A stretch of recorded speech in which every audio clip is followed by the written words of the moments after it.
G'day, my fellow Australians. I come to you from Sydney Harbour for drinking tea with Andrew. Oh crap, I forgot the intro. There's an intro. Lucas sent me an intro. I've forgotten it. We'll have to go with the DWA intro for the time being.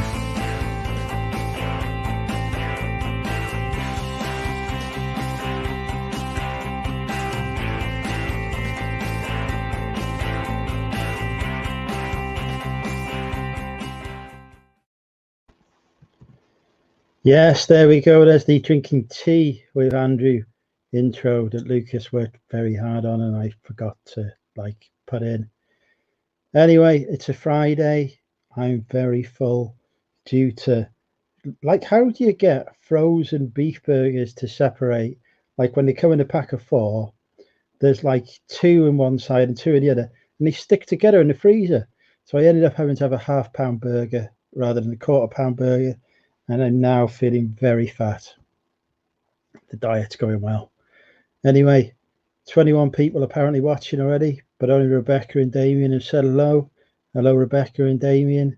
Hello to all of our other wonderful viewers. I am currently single. PvP's in. Hello, PvP.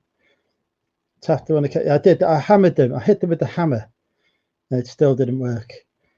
I'm just not buying frozen ones anymore. LGG, that's Jason is in. Chris Tyler's in. Hello, Chris. I see Meet the Reseller is popular again on Instagram, so I've been admiring everybody's Meet the Reseller post. Yes, everybody's clearly. Yes, welcome to Instagram. Phil's in. Hi, Phil. Sarah says her dad ended up with 5 stitches. You see, that is the danger. I'm not doing frozen ones again. Just does not work. Ooh, somebody's a detective sergeant with the police. I need police help. Anyway,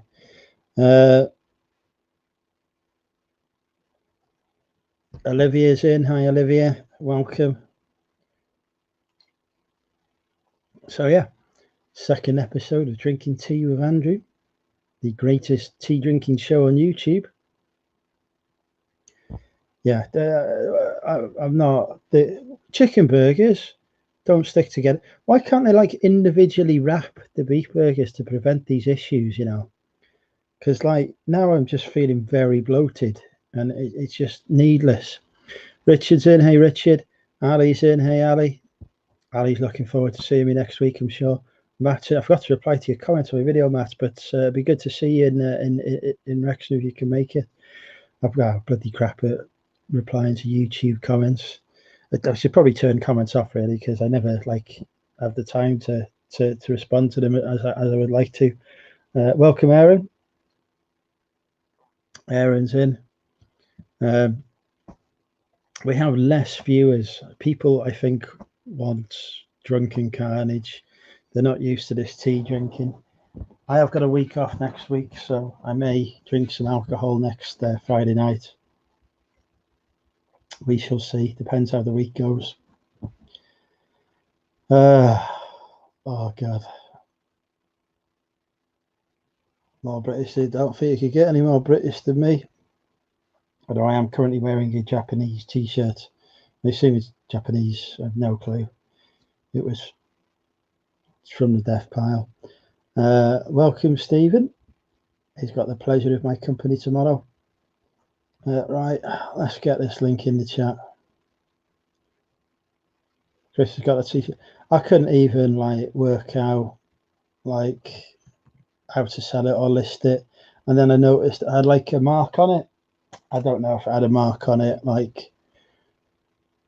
when it came or not, or whether that's just happened since it's been sat in the death pile. But I was like, oh, fuck it, I can't be asked. I'll just keep it and wear it. Aaron has got a week off. Michael JG's popping. Welcome, Michael. Links in the chat. Yeah, it was out of mystery box. I have made a profit on that mystery box as well, which I was not expecting, given that I ended up keeping a couple of things from it. But I sold some cards the other day that tipped me into profit. So yeah, not bad.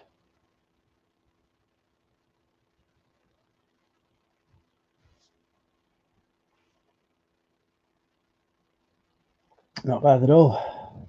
Oh yeah, Barty's here as well. We should say hello to Barty. Barty on YouTube. YouTube, Barty. Barty, say hello to YouTube. Barty, ignore YouTube. That's a good boy. You ignore it. Good boy. You're doing exactly as you're told. Excellent. Sarah had a spider. Well, to be honest, Sarah, it could be worse coming in me crawling on you. You know, which would you prefer, me or a spider? Here comes our first guest. Hello. Welcome. He refused to come on the Thrift Show. I didn't refuse at all. I didn't actually give you an answer either way. You said you wanted to come thrift for me because I got a haul. So I told you off for having a haul because you're not supposed to be having a haul because you ain't got anywhere to put it. And then I said, if you'd asked me 20 minutes earlier, I could have actually brought some stuff home with me because I was on postal runs. Just hearing excuses here, aren't we, folks? Excuses. Welcome to VP. Hey guys. Hello. Hello. Cat's been renamed Slasher. That sounds like you got a pretty killer cat there, Damien. Wow. Jumped on my face last night, so she slashed my nose. Oh, jeez. All down there. Oh, man. Well. I was pissing blood last night. Wow. That's crazy. Yeah, she just jumps up across my face. I'm just sitting here on the sofa, and she just launches herself and just climbs up me. So it's like you got to wonder why. Like, what is the cat thinking? Like, because he's in the way. 3 months old and is psycho. She likes kebab as well now. Apparently. Oh, okay. She'll eat anything that's not cat food. So we had takeaways tonight. Luke had a kebab, and she was all over that. Wow. And I had a burger and chips. I bet you didn't have to take a hammer to your burger either. No, it was cooked for me. But she likes everything. She likes salad cream. She likes like curry. Anything. She's like, I'll have that. But when you give her own food, it's like, I'm not interested. Thank you. It's struggling to keep her fed because she's supposed to be eating a fair bit because she's a kitten. She's just not eating it. The other cat eats it, so she's getting like half a meal, and the other cat's getting like 2 meals and still wanting more. Because you're fat and annoying me. Yeah, it sounds challenging, all right. Yeah, don't get cats. No, get dogs. Much better. Yeah, well, I live in an apartment, so I probably won't get a pet anytime soon, anyway. Get a fish. Well, got fish as well. Signals. Yeah, but. Seriously, I don't know. Somehow fish isn't quite the same. You can't pet a fish. You can. I had one of those China Siamese fighting fish, and you come up and you could teach it tricks and really. It. Yeah. Wow. It comes up and you can just little stroke its head. Gosh. Get some food, wow. Make it jump through hoops and things. Never would have realized. There you go. Get a Siamese fighting fish, and bonus, when it dies, you can have it with some chips. Right. I should have thought of that. No, when it died, it went down the toilet like all the others. Oh, boy. But, pop it in the frying pan. A couple of minutes each side. Job done. There you go. Probably wouldn't even take that. Probably would, being such a small fish. Oh, boy. So what's going on in the chat? I'm just going to take another quick look here. Nobody's typed one yet. I'm on the hunt for new victims. I've decided to come out of retirement and rejoin the dating world. I have downloaded Tinder today. Oh, should we play the Tinder game? Should we see? Let's play swipe left or right. Yeah, I've never had to use Tinder, so you'll have to tell me which way's which. I think left is where you don't like him. Right is where you do like him. Okay. So you're just swiping right on everybody and casting a wide net. No, I am going. I want to see how discerning you are. I want to see Well, what actually got. this is going to be the chat is deciding, voting on whether I swipe left or right. So, No, I can't see the chat. I'll have to get my phone up on the card. so our first candidate today is Becky. Becky is 28 years old. Hang on. I've accidentally super liked her.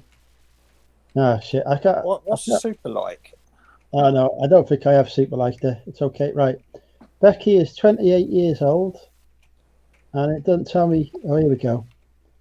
And she's not filled out her profile. So the only thing we know is she's a straight woman. Well, that's a start. Oh, hang on. Ricky Lee's commenting on something. She's a straight woman. She wants to grab a drink. She likes films, cooking, and sports. Well, as we know, I'm a keen athlete. She looks a bit high maintenance for you. That's fine. Tinder's just for the casual hookups, as I understand it anyway. All right, then swipe right then. So Damien votes right. Do you vote right or left to Becky PvP? She's pretty hot. I could definitely go with her. She's a pretty lady. Yeah, I wouldn't mind having that lady in my life. Definitely. So PvP votes right. What do the people of the chat vote? I don't think the chat's paying attention. So Matt says up. What? It's left or right, Matt. There is no fucking up. It's not like fucking gravity. Jesus Christ. Up would make more sense though. I mean, I'd like her to go up and down on me, but you know. Yeah, your camera's already bouncing up and down. That is because I'm Oh man. That, for fuck's sake, down is not an option. I don't know why StreamYard's so quiet. I can barely hear you. Turn up your volume. It's at max. So it's always quieter than the stream. I don't know why. Right. I'm going to swipe right to Becky. Can we see your profile picture, please? Actually, we better have a look at my profile because I vaguely think Stu Andrew wrote my profile. In their direction. That Got that flamingo shirt on, yeah. Yeah. That is a sexy man right there. I can't. How do I find the word? Do they not do words anymore? I'm a civil servant and entrepreneur. Own house, own teeth, and own hair. That's basically my profile. What? I just put own teeth and own hair. Okay. You have to put the earpods in. Right. Let's get the next victim up. Here we got next. Nikki, 39. Should see me with a filter. Lover of deep fried halloumi and pina coladas.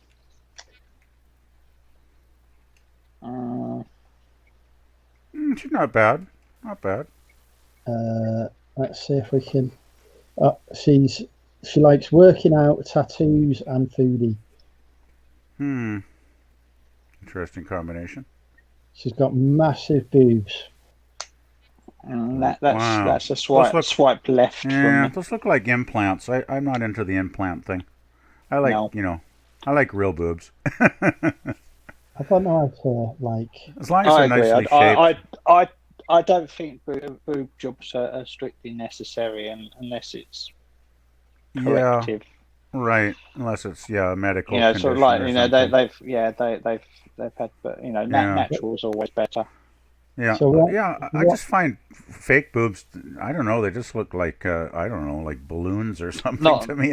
I just can't get into them. I have any interest either way. So are we Oh, that's voting? true, I guess. Are we saying no to Nikki then? Yeah, I'd probably because of the boobs. I'm I'd probably saying say no no. to Nikki. I'd say no because of the boob job.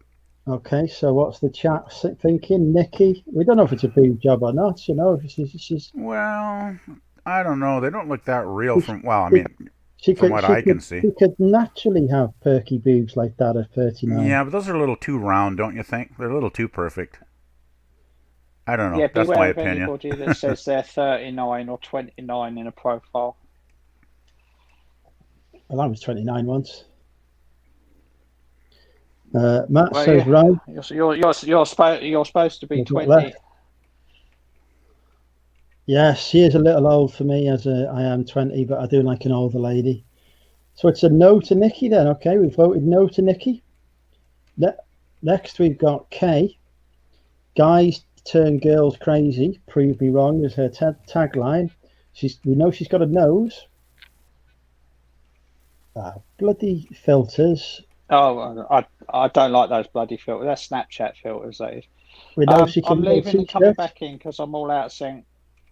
2 sec. We know she can eat biscuits.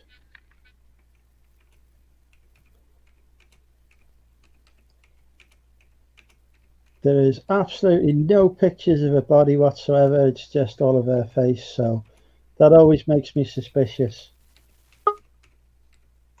Yeah, she's probably got like an enormous backside Oh, I've broken or something. his computer. Oh, get the Hoover out, Andrew. Jesus. Be more than a Hoover. I know you've got a Henry at the office. Bring it home.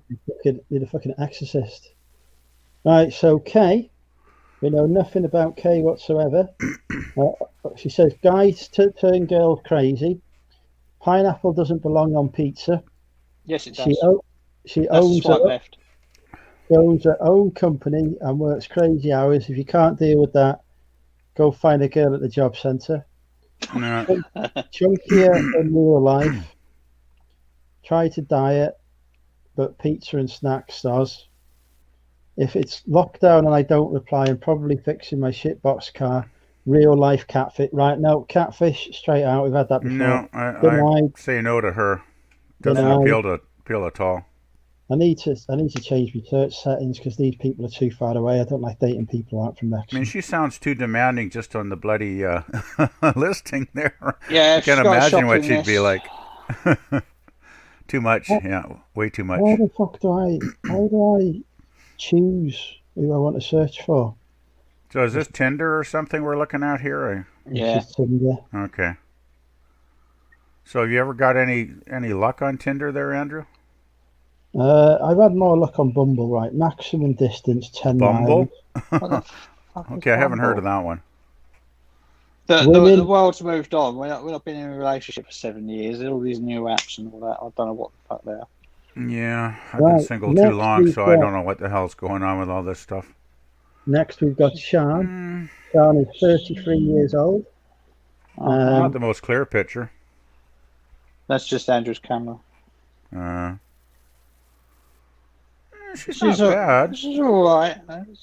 I'm not usually into blondes that much, but she looks pretty decent. Looks like she has a nice figure too. Right. She is an interior designer.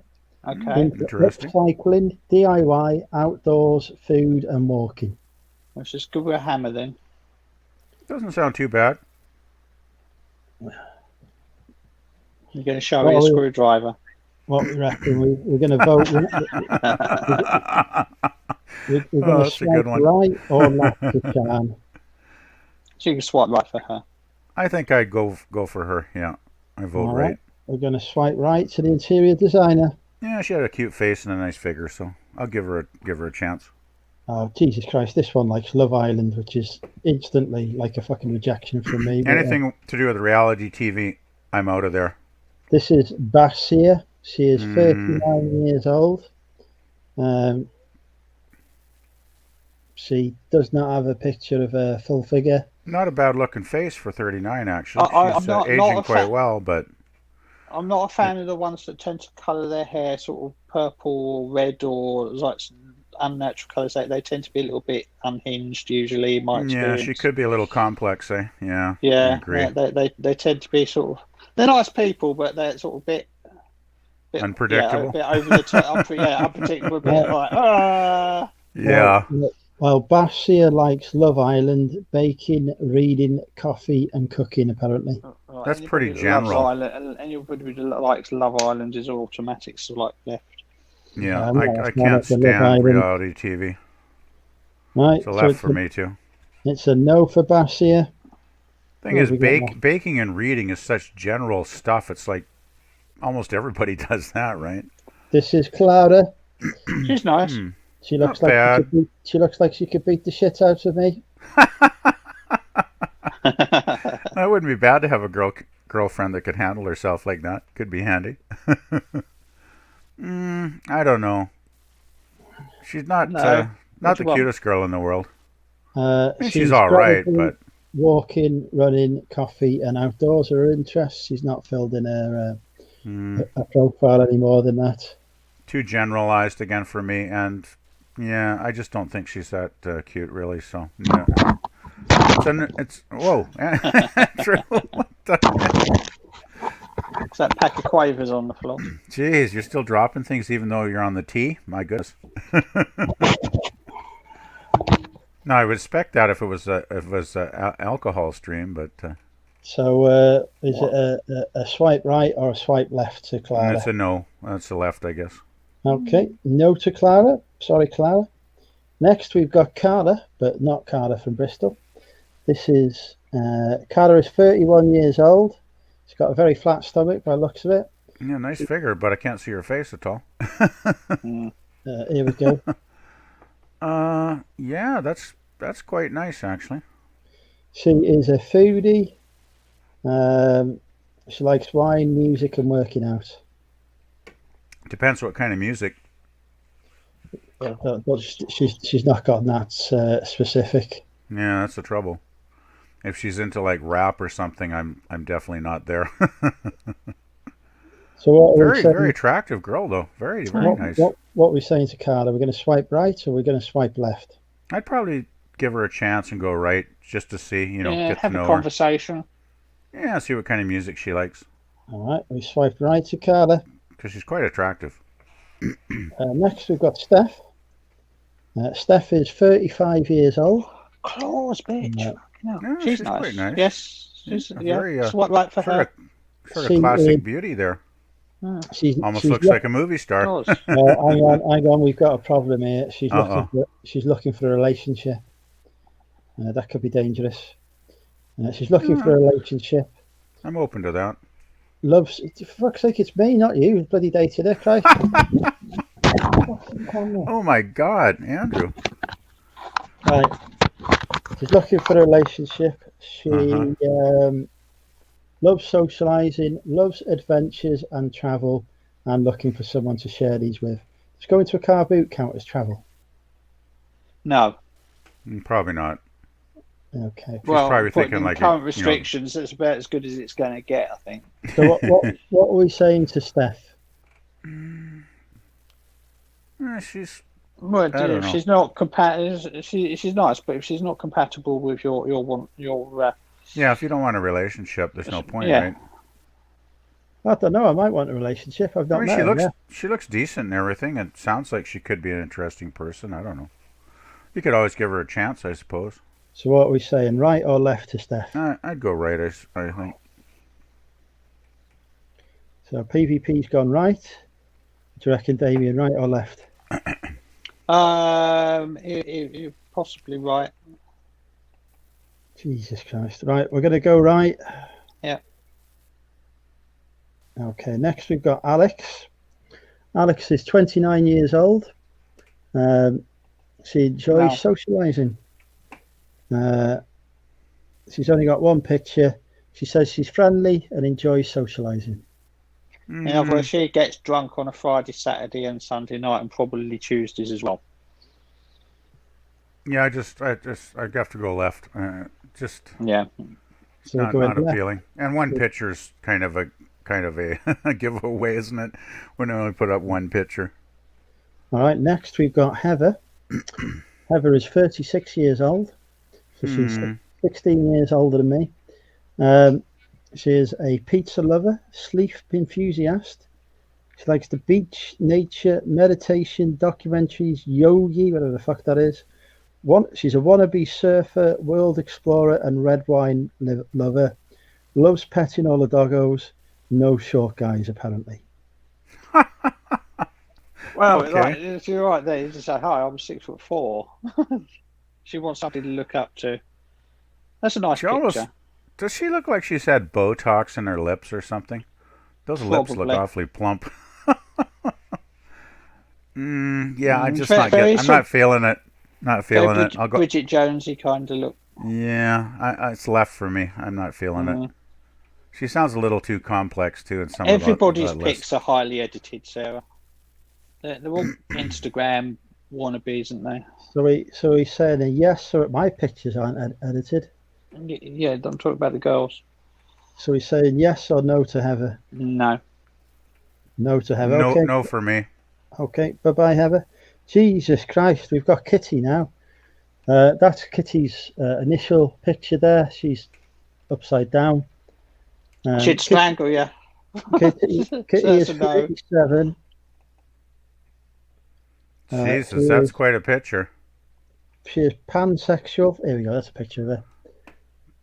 Oh no, that's just way too weird for me. Oh, I'm sorry. she'd eat you alive. Yeah, when they start shaving their head like that, it's like nope.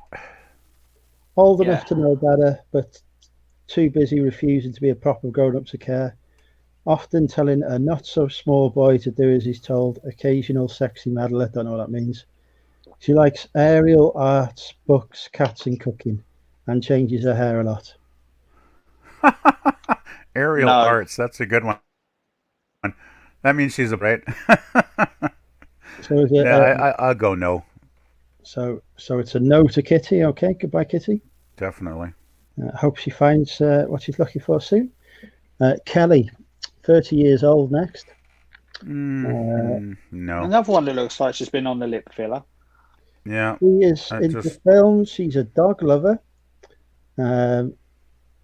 Foodie, reading, and music. Nope, doesn't do it for me. What do you reckon? No. Right, I'm overall in both of you, yes. Okay. No to. Okay. Next. Well, how much makeup? What the hell? Jesus, Rachel, is it Halloween or what? That makeup. That's sort of I like anime. And Rachel is 36 years old. Okay, she's not bad when she takes off the heavy eye makeup. Yeah. She's actually quite a nice looking girl. She hasn't got anything at all in the profile, so I don't know anything about her. You just got to judge a girl by her looks, you know, like the thing that they say you shouldn't do. Yeah, but you got to be attracted to somebody if you want to be with them, right? I mean, it's basic human nature. Well, yes. I want somebody who's at least going to make some effort to, like, you know, fill out a profile. I mean, it's not hard, is it? Yeah, if you can't put anything in the profile, that's kind of scary. I mean, what's the opening gambit going to be? Hi, mystery lady. Well, I guess if you're into gambling, you could always say yes, but yeah, I wouldn't. All right, we'll say good night to Rachel. Next, we've got Alex. Alex is 37 years old. Okay. She's a brunette, so that instantly gives her points. Not bad. Fucking hell, Christ, she's on a horse. Oh, jeez. Fuck me. She looks a little too athletic for me. If she's into horse jumping. Jesus Christ. I matched with somebody on Facebook. I'll do Facebook dating next. That might be more fun. I'm going to put yes to Alex anyway, because, like, you know, she gets a yes for being a brunette. Next, we've got Karis. Karis is one of those who puts a picture of her and a friend, so I don't know who the fuck it is. So we don't know which one it is. Yeah. A second picture, she's got the fucking flash on, so I still don't know what she looks like. No. Yeah, that's a no for me. But she lives in Wrexham, so I'll swipe you out. Nope. We've got Vanessa next. Nope. Another She, Instagram babe. she is Yeah, 28 just years old. She's a dog lover. Oh, she's a barmaid. Oh, right. She's one by default. She's a barmaid. We're dating apps with Andrew, Peter. oh my God. This What? is Layla. I can't. She's not 39. Layla. Then you've got, If she's have you 39, that's have you got it shocking. max settings of 39? Because none of these are over 39, and some of them look Oh like my they're like God, that's 39. such a major no for me. Oh God. I do not find her attractive at all. So PvP says no to Layla. She's not. Very much no. She's not I can't giving believe any. she's 39. She looks at She's least not. 49. She's not She's not. 39. She's not giving any details on her profile, unfortunately. So we'll say no to Layla, but hopefully she will find her match soon. Next, we've got Rachel. Rachel is Oh, that 30. looks very nice. Wow. Let's have a look. She's a student veterinary nurse, studying in Manchester, lives in Oswestry, has a love for dogs and music. Says if you equally find Tinder a little soul destroying, then come say hi. Oh, Swipe sounds right. interesting. I'll go for her, definitely. That's right for me. Nice looking girl, and she sounds like an interesting person, maybe. Now we've got another Rachel. Rachel is 32 years old. She's there sipping a cocktail. She's a bit cute, yeah. She is a service manager for supported living for adults with disabilities, Wow, sounds like a Okay. serious lady then. Sounds like a lady with a good soul. which she enjoys. Fucking hell, she's in a fucking canoe thing. You know, fucking know what we're gonna That do might for just next that year. might just be a day out on a sort of work bonding exercise thing for Yeah, I you, wouldn't know? write her off just because of Yeah, that just picture. because I'm not. she can fucking swim. Come I'm on, not. that'll I'm do. not. I'm Yeah, she not. might save you someday when you're drowning. I'm not fucking going out with somebody who's in a fucking canoe. It's She just might I'd, want not. to sit. She might want to see your I'd give her a canoe. chance. No, Rachel's gone. I'd give her a Oh, chance. It's a right swipe for me. I'd that definitely could give have her a been your chance. future wife in another dimension. That is Emily. She is 29 years old. Very That nice. is, I want to be Posh Spice. She is a Nice graphic figure. designer. She could do a new logo for me. Uh, Mm. Hang on, there's a bit more detail about her. She is a woman, lives in Chester, and she's currently in the midst of a quarter-life crisis. She's 29, so she's Oh, obviously not that great at maths. quarter life crisis. Yeah, that's like a third, not quarter. So I No, was saying, maybe she's vulnerable and needs a lot of hugs and stuff though. That could be good. I don't like Peter's Chester. suggesting you filter on the over 50s. Fuck's sake, I don't need. I'd give her a chance. I'd go right on her. She sounds like she could be interesting. So we're saying yes to Emily, are we? Yo, definitely. Oh my God, she's pretty hot. Okay, all right. I can't really see. We've got Lauren next. Lauren is 31 years old.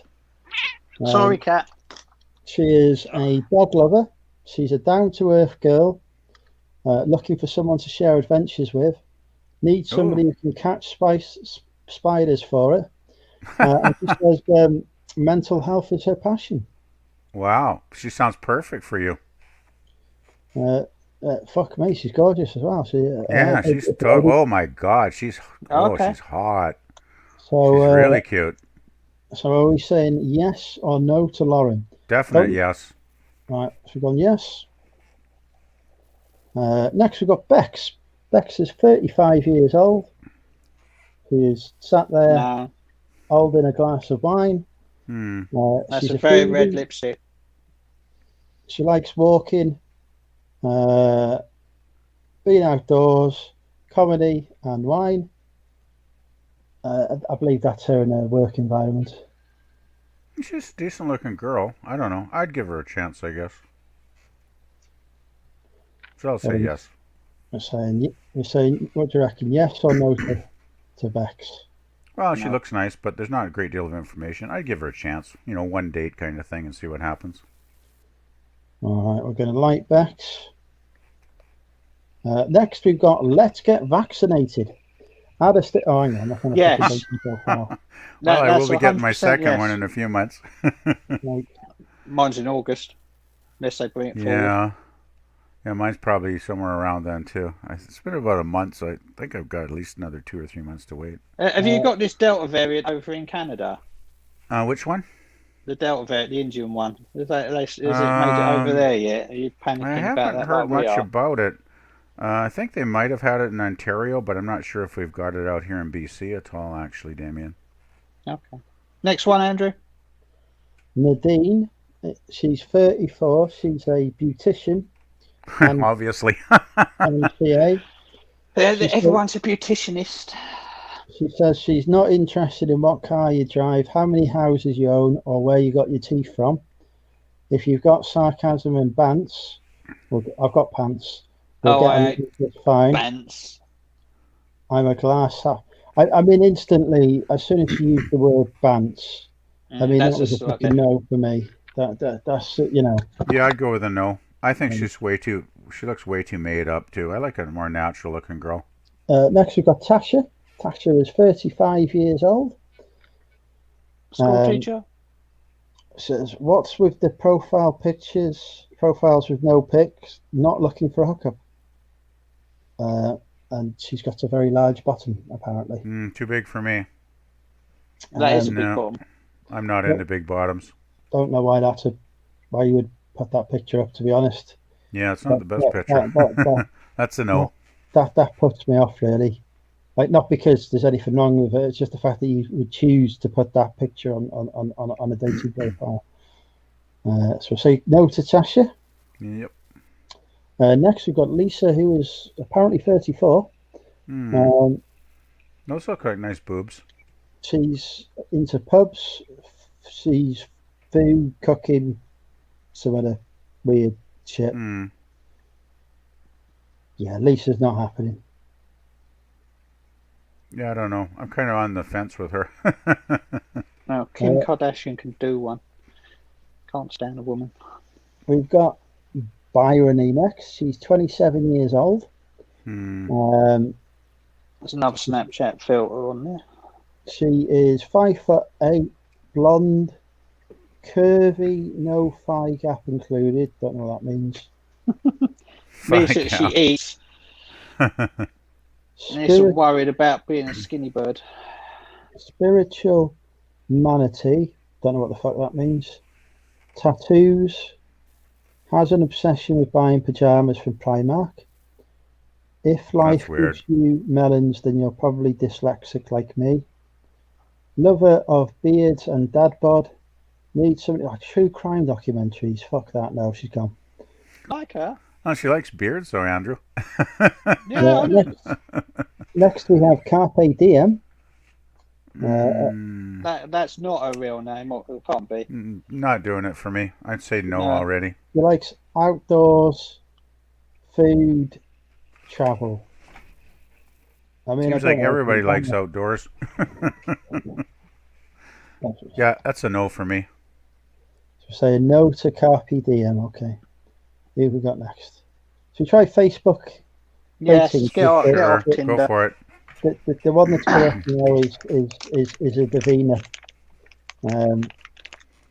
Tinder, for some reason, doesn't give an option. It only goes male or female. I don't know why. Well, none of this is particularly floating my boat anyway. But it's not. Right. Let's go Facebook dating. Facebook dating. Here we go. Right. First up, we have got Tasha. Tasha is 41 years old and has covered up her boobs. That's a huge forehead. That is a crazy, scary forehead. She looks like an alien or something, for Christ's sakes. God. That's a huge forehead, definitely. Oh, she looks like a nice girl, Tasha. She looks better in that picture, but she's still got a huge forehead. Um, Details? oh, Oh, the cat's right behind you there, Damien. Watch out. I know. I can see her. What do you want? she's. She's the one that behaves herself because Why is it? Oh, that's good. she's Hang 7 on. and she behaves herself There's most of the time. something not right on the settings here. I just need to change some. And she wants FOOD, which you're not having because you're fat. Right, distance 19 miles. Where Right, is the other one anyway? Oh, there you are. Hello. Do you want to come and say hello? Yeah. I can't filter on the shit I want to filter on. Right, anyway, Tasha's gone because she was too far away. We've got Katie, who is, oh, for fuck's sake, she's too far away as well. Oh no, she's in Northwich, that's all right. Katie is 39 years old. She has some Facebook dating shit. I'm coming off it. There's no options What's to like. What's that? There's no bio. Let's try Bumble. So just a quick question. I just signed up for Facebook like a week ago, Andrew. Is there like a dating section on Facebook? That's what we were just on. Yeah, that's what he's just doing. Yeah, but I have. So do you have to? Is there some part of the site that you click on for that? Because I haven't discovered that yet. You type in Facebook dating and it'll come up. Okay, great, thanks. Yeah, because I'm such a newbie. I've only been on there like a week now, and I haven't, really checked everything out yet. Okay, so Bumble. Rachel Kate, who is 27 years old. She is a contract/data administrator by day and an Avenger by night. I already like her. She had me at Avenger. I've super swiped her. Yeah. Excuse me. Next we have Ali. Yeah, I'd go with her. Ali is 28 years old. Not bad. She, after work, you can find me drinking wine. And that's about all I can see. She sometimes goes to the gym. She drinks frequently. She smokes regularly. No. No, I can't be with a Sounds smoker. like bordering on alcoholic. I can't be with a smoker either. I don't want to kiss an ashtray. Next like we've got Stacey. Stacey is 31 years old. She's just joined the site. She is 5'5". Ooh, she's shit, too short for you. It's tiny. I like short. I don't mind a petite girl. 5'5" is above average for women. What's her figure? She got a picture of her figure? Nope. Too bad. She has a nice face though. She's quite cute. She is active in the gym. She drinks socially. She never smokes. She doesn't know what she's looking for. She has kids and doesn't want any more. Oh, has kids. That's a killer for me. She likes football, pubs, and takeaways. She sounds great except for the kids. And I've accidentally swiped left anyway, so she's gone. Yeah, I just couldn't take on that responsibility right now. LJ's gone. Can't be asked of her. Tracy's gone because she just scares me. Next we've got Lottie. Nice cup. Lottie is 32 years old. And that's all it says. Great. Well, that doesn't tell you much. So she's a swipe left because she doesn't put any effort in. Yeah, I agree. Sophie's out because don't like the look of her. We've got Claire next. Claire is 36 years old. And she hasn't put any effort in, so she's gone.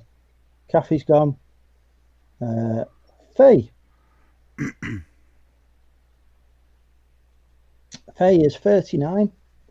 I think that's her only picture. She is a business analyst in retail. I used to be a business analyst. She is energetic, sociable, active, loves food and wine, but also tries to live a fairly healthy lifestyle. She's into running, gym, cheese, but skiing. Nope, she's out. Like skiing. No, Gone. no. Yeah, that's a no. Jay Marie is in next. She's 29. Hmm. They're all either 29 or 39, aren't they? It seems I like don't it. believe these ages that I'm seeing on here. She says the quickest way to her heart is through my dog. That's easy enough then. She's active in the gym, drinks socially, wants kids someday. She's 5'2". She's interested in the gym, rugby, theatre, pubs, and beaches. 5'2" is She is short. pretty on the short side. 5'2" is very short. I don't mind a short girl though. You have to remember Andrew's 6'4" though. Oh, that's quite a difference. he needs someone at least 5'7". No, I don't mind the short. I like short women. Of course, she could just. Yeah, they're short and they're short. Yes, Sarah, it does. Right, I'm bored of this game now. Okay. I'm surprised nobody. Hey, Andrew, why don't you put the StreamYard link in the chat again? Maybe we'll get some more people on. I don't think we will, but I'll put it in. Yeah, put it in. What the hell? I'm surprised not more people have joined us today. Really? I mean, it's because he's not drinking. But usually at least 4 or 5 people, 5, 6 what people, whatever, pop in, right? What? Anyway. What? You're not having anything.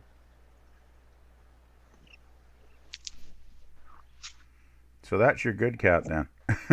Yes, she wants. She seems very affectionate. Yes, because she wants stuff like FOOD.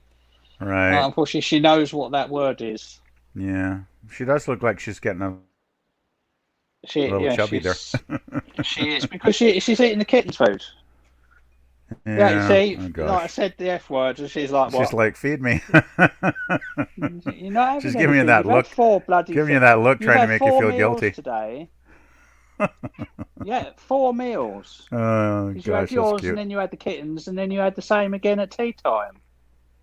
Oh, she's off. There's the other one. Yeah, they're going to go and have a play around now. Didn't give her what she wanted, so she's on one. You stay here. What are you doing? No jumping on me tonight. So I'll string you up. Stop antagonising the other one.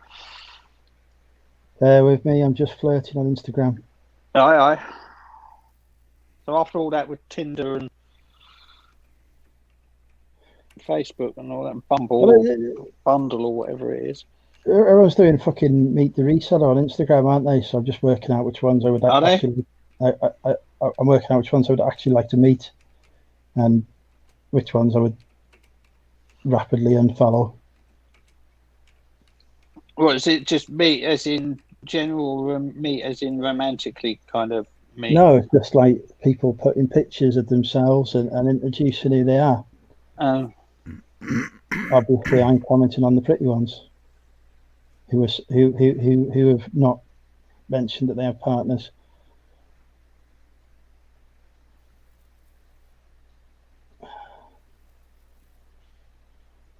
Who the fuck is this?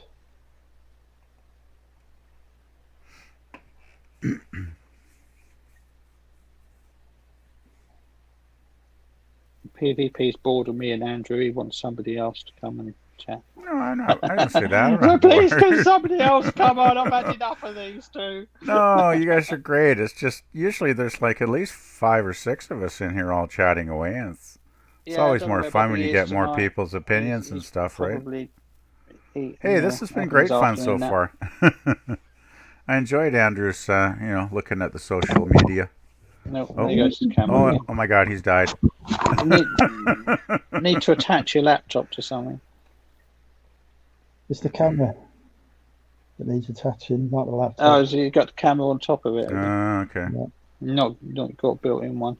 No, I'm surprised. No, we do not need lasers and magnet chat. Where is Phil? Where is Phil anyway? I expect his missus where is is Phil? still Exactly, that's what I mean. Like usually Phil would pop on, or his missus is probably maybe Nick Hills would pop in for a bit. Everybody must be busy doing something today. Nick's on Richard's channel tomorrow night. Oh, cool. I'll have to check that out. Neat. I'll check that out. There you go. Martin says Andrew needs a lady to come on and give him advice. Sorry, they fucking advice. Yeah, I need a lady to give me advice. Damn right. PvP needs advice. Keep me on the straight and narrow. I am not very good at following advice, unfortunately. It's currently 24.4 degrees in here and 70% humidity.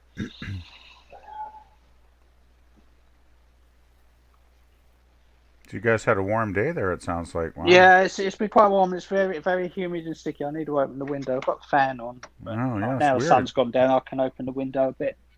Cat peddler. He's the cat peddler. Yeah, it's been quite cool here the last few days. Your cats. Cat peddler. What? Kathy You're not having anything. Kathy says you wouldn't like her advice. What is your advice that PvP wouldn't like, Kathy? You're going to have to tell us now. Richard's in. Hi, Richard. You can have a stick. Jesus Christ. It's a fucking cat, not a dog.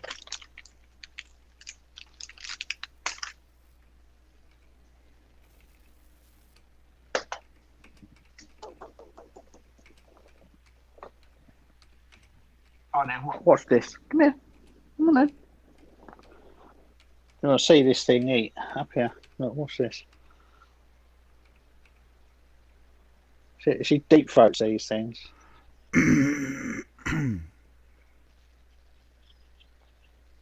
Chew it. Chew. Jesus Christ. I must say I'm worried about Kathy E. I hope she's not thinking something bad about me. Chew it. You don't have any more. It's gone. You've eaten it all. It's like your kitten's still trying to learn how to eat. Ow! Don't eat my fucking finger. It's my finger. You've eaten the stick. Jesus. She swallows some holes. It's like they end up like going right through a bloody skewer. All gone. Yeah, it is like sword swallowing. Like, she has to have half at a time because I gave her a whole one, but it's like it just went down in one piece. I thought she was going to choke, but she was absolutely fine. She's obviously got a good reach. Yeah, it's all gone. I haven't got any more. We'll have to shopping tomorrow. Get some more. How many car boots are you going to tomorrow? Me, I've got one tomorrow, which is the shit one. I was telling you about it. It's just rubbish. I spent £12 on Wednesday. I got a DVD box set and camcorder. That was it, and that was out of like about 120 stores. It is just rubbish. There, it is. It's a busy one, but the it's just crap. It's like there's just nothing there at all. So I've got that one tomorrow, and then I've got another one on Sunday, which is a bit better. And then I'm going to a jumble trail in the mid-morning rather than going to the regular one I'm going to tomorrow. I'm giving it a week off because it is rubbish. But this jumble trail's got 110 stalls. It's, wow, that's great. Well, you guys are so lucky to have that. So yeah, I've got my cash out of the bank today, so I'm doing that. And if I have a good weekend, I'm not going to the midweek one next week because I'm going to give it a week off because it's an hour's drive, and it's at the moment it's just so not worth it. It's just junk, and probably junk that not even resellers will want to resell. We've got car boots are finally allowed here again, so they're back open on Sunday here. But I might go, I might not. You should go. Just get your feet wet. Even if you don't pick up anything, just get back out there and see what's there. I'll definitely pick up. The problem is I'll pick up stuff. I'll get there and I'll be like, oh shit, there's some amazing stuff here, and I'll end up spending 200 quid. Then I'll fill the fucking car and I'll be like, oh shit, I've got nowhere to put this now. I'm really, really struggling to buy stuff. I'm taking the money, and it's like, if somebody's got something, like say how much there's a lot of, I've got money. I'm just really, really struggling to spend because the stuff's just not there at the moment. Not at this main one. I picked up some good stuff at the other one that I'm going to on Sunday morning. But wasn't that great last week. I mean, last week or so, it's been sort of like bank holiday hangover, where everybody's got the crap stuff, and it probably won't really pick up again until getting on for when the schools break up and you get more of the families going. But even the house clearances, they've got shit at the moment. I don't know what they're doing with this stuff, but they're not offloading it at boot fairs anymore. Huh? No, I've yet to see a DVD VCR combi this year. Wow, that's pretty bad. last year they were everywhere. Yeah, those are good sellers. Somebody wanted £120 for an Xbox 360, a white one, the original one. And it's like 120. I don't know what was so special about this Xbox 360, but like 120 quid for it. It's like, Jesus Christ. And people just wanting stupid prices. Somebody was selling a 3-pack of VHS tapes for a tenner. Because you can get £15 for them on eBay. It's like, we'll sell them on eBay then. And so we'll list them this afternoon. It's like, well, yeah. It's like some old guy asked how much they were, and he said £10, and the old guy nearly died. he was so shocked. He said £10, and he was like, so yeah, that's how much they're £15 on eBay. And like, this poor guy probably only wanted some to copy his old TVs and paid the £2 he usually pays. It's. I don't know what's going on at the moment. This particular booth area, it's just gone really, really, really bad. And it's got nothing. It hasn't got any. Makes you wonder what the hell happened there. Yeah, it hasn't even got all the bread and butter items. I haven't seen like a point and shoot camera there for a fortnight. Jeez, that's weird. They're usually all over the place, even the cheap ones. God, that's really strange. Like, it's really puzzling when you. There's a lot of kids' clothes. There's a lot of fakery. Like a couple of stores selling fake stuff. Loads and loads and loads of crappy bric-a-brac. Everyone seems to be selling bundles of Happy Meal toys at the moment as well. Okay. Like just bags and bags and bags of Happy Meal toys. I don't know what's going on with them. Loads of loads of DVDs, loads of books. Not much in the way of electronics or anything like that. Even old crappy broken electronics. Yeah. There's not a lot. There's lots of skyboxes. I mean, a lot of skyboxes. That's what everybody seems to be saying at the moment. They seem to be saying skyboxes. I found this last year, like, electronics have gotten harder to find here too. Like, I used to go to my local charity shops, and I'd find, like, sometimes the DVD, the VHS recorders, and and they were great sellers. But I haven't seen one of those in like a year, I don't think. Yeah, I mean, I go after a wide range of stuff. And I'm not particularly picky, but there's no quality out there. But at this particular boot fair, there's just no quality. So it means that I have to travel further. So I'll have to start going to the other one that's on a Sunday that starts at 5, but that's like an hour and a half drive away. That's a ways. I'll have to start going to that because that it's like there's something about this boot fair in Herne Bay that is like.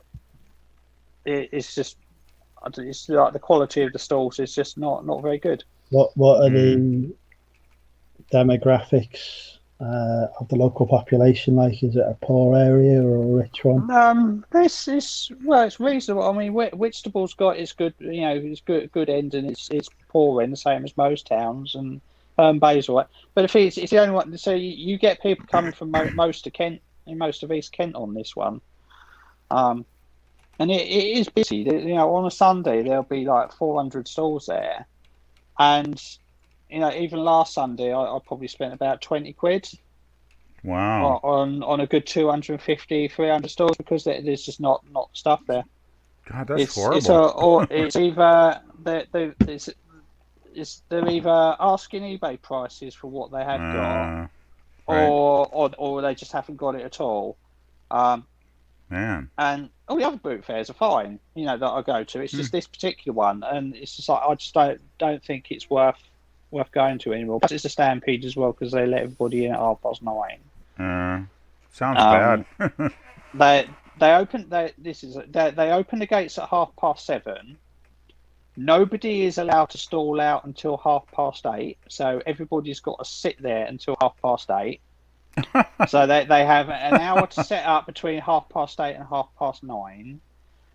And they have there's like 4 entrances. There's four main points that you can get into this boot fair. So it's not like it's a queue and everybody files in. It is like It's like the Grand National. The siren goes off at 9:30, and a whole line of and everybody are just lined up.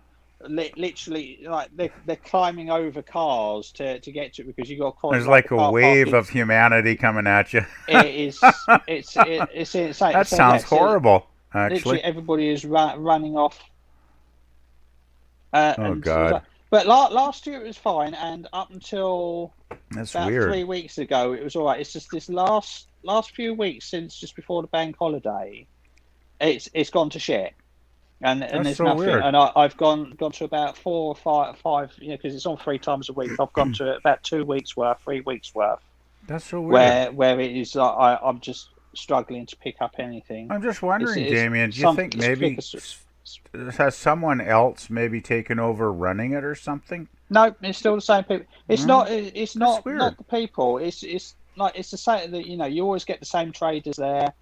Okay. And I'll tell you something, the house clearance guys that we have here are nothing like what you see in George's videos or some of the others where you see it where they got hi-fis and shoes and anything like that. It is literally the dregs of what they've cleared the houses.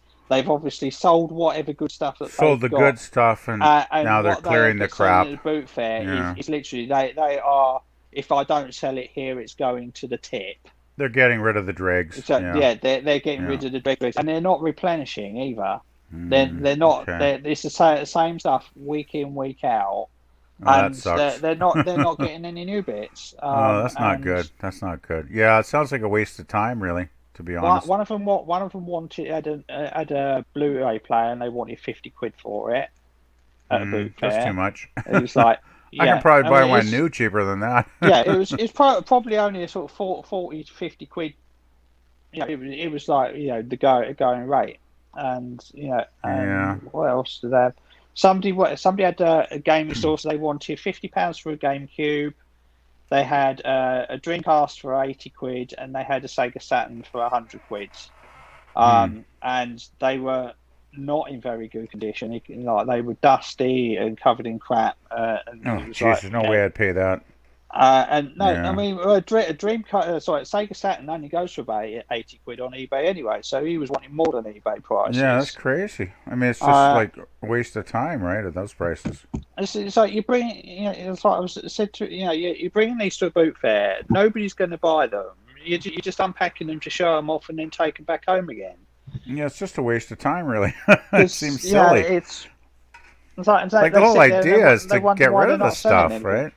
But like you think they'd price it reasonably and just clear it out, like that's crazy. This is it. I mean, people know what stuff is worth, and that's fine.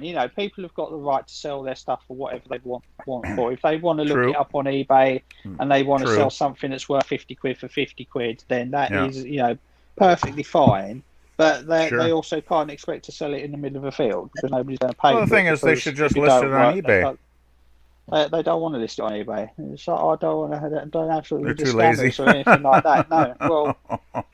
Well. Yeah, but I mean, they got to put a reasonable price on it if it's in the field, right? To be fair, the majority of people that sell on eBay that don't do it as a business, either as a side hustle or as full time, they tend to have very low feedback. They tend to not know exactly what they're doing in the ins and outs of it, and they're the ones that get scammed. So right? That's true. So if they sell their MacBook or they sell their Xbox or anything like that, or mobile phone on eBay, they're the one they're going to get. They've got a much higher chance of getting scammed out of it. scam at the end of the day. So True. they go to all their friends. I got scammed on eBay. Don't sell anything on eBay. eBay's a waste of time. It's just for scammers and losing all my money, and it's not worth it. So and then that's how eBay gets its reputation, because they it can't happen, I guess. Fruit. When you've got a newbie seller, they can get taken advantage of. Absolutely. I suppose. Yeah, they will do. So the likes of us who sell full time, we get very few issues. Yeah, because I can't remember the last time I had an issue. It's a long time ago. Yeah, we've got high feedback. We know what we're doing. We know all the scams. We don't get cheated out of stuff unless they're absolutely really determined to, which is very few and far between. Actually, most people are really good. Yeah, I find probably at least 99% of people I've ever sold to have been honest.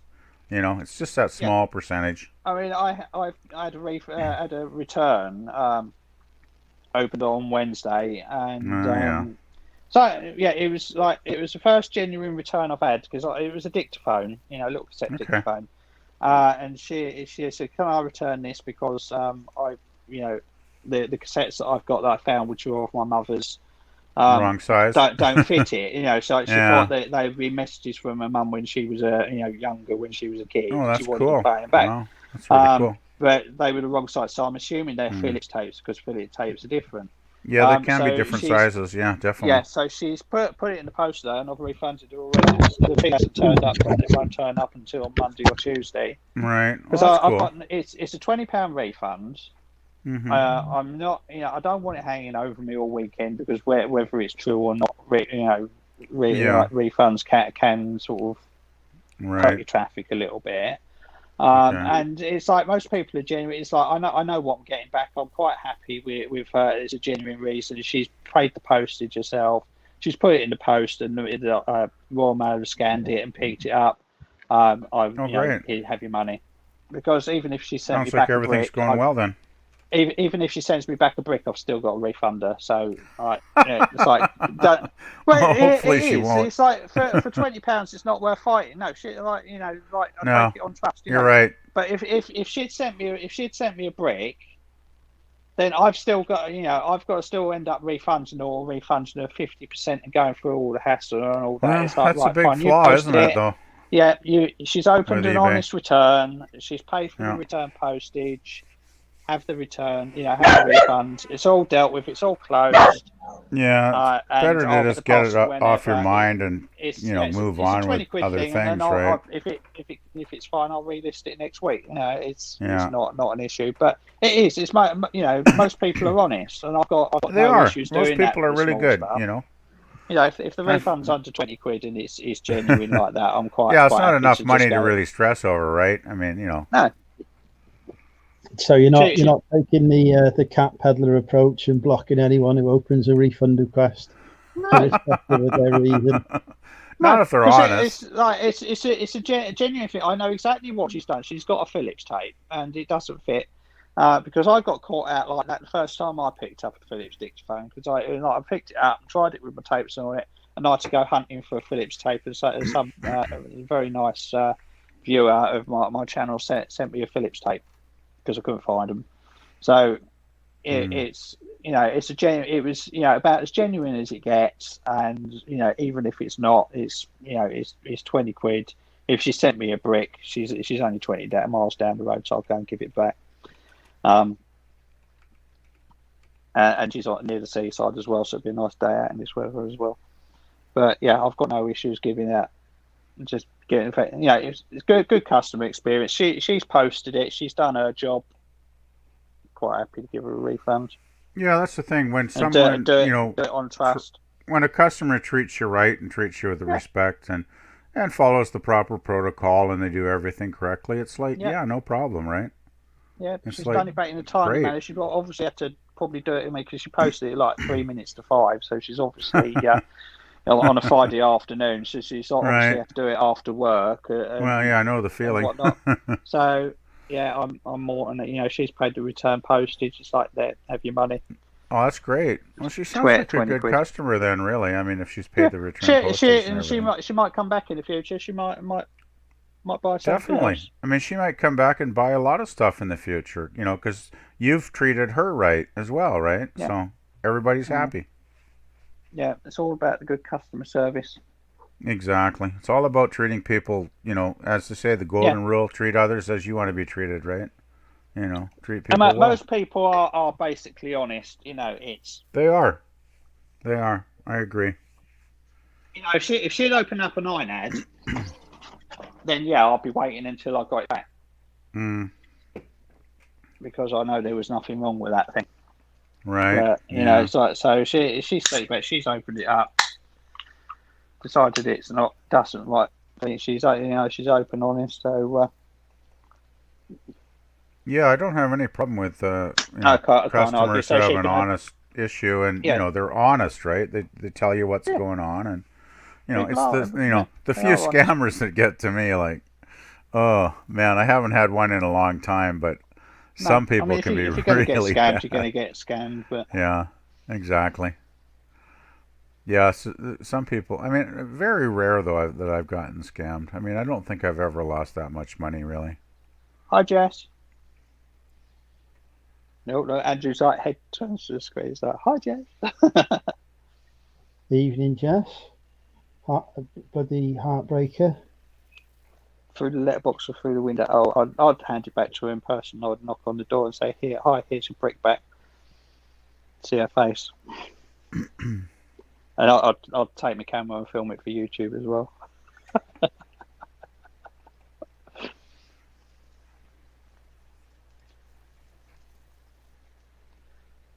Oh, it's very hot. It's come down to 0.2 degrees, but still hot.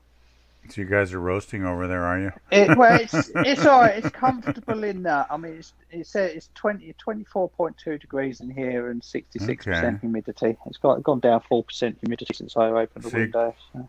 You guys get a lot of humidity over there? Yeah.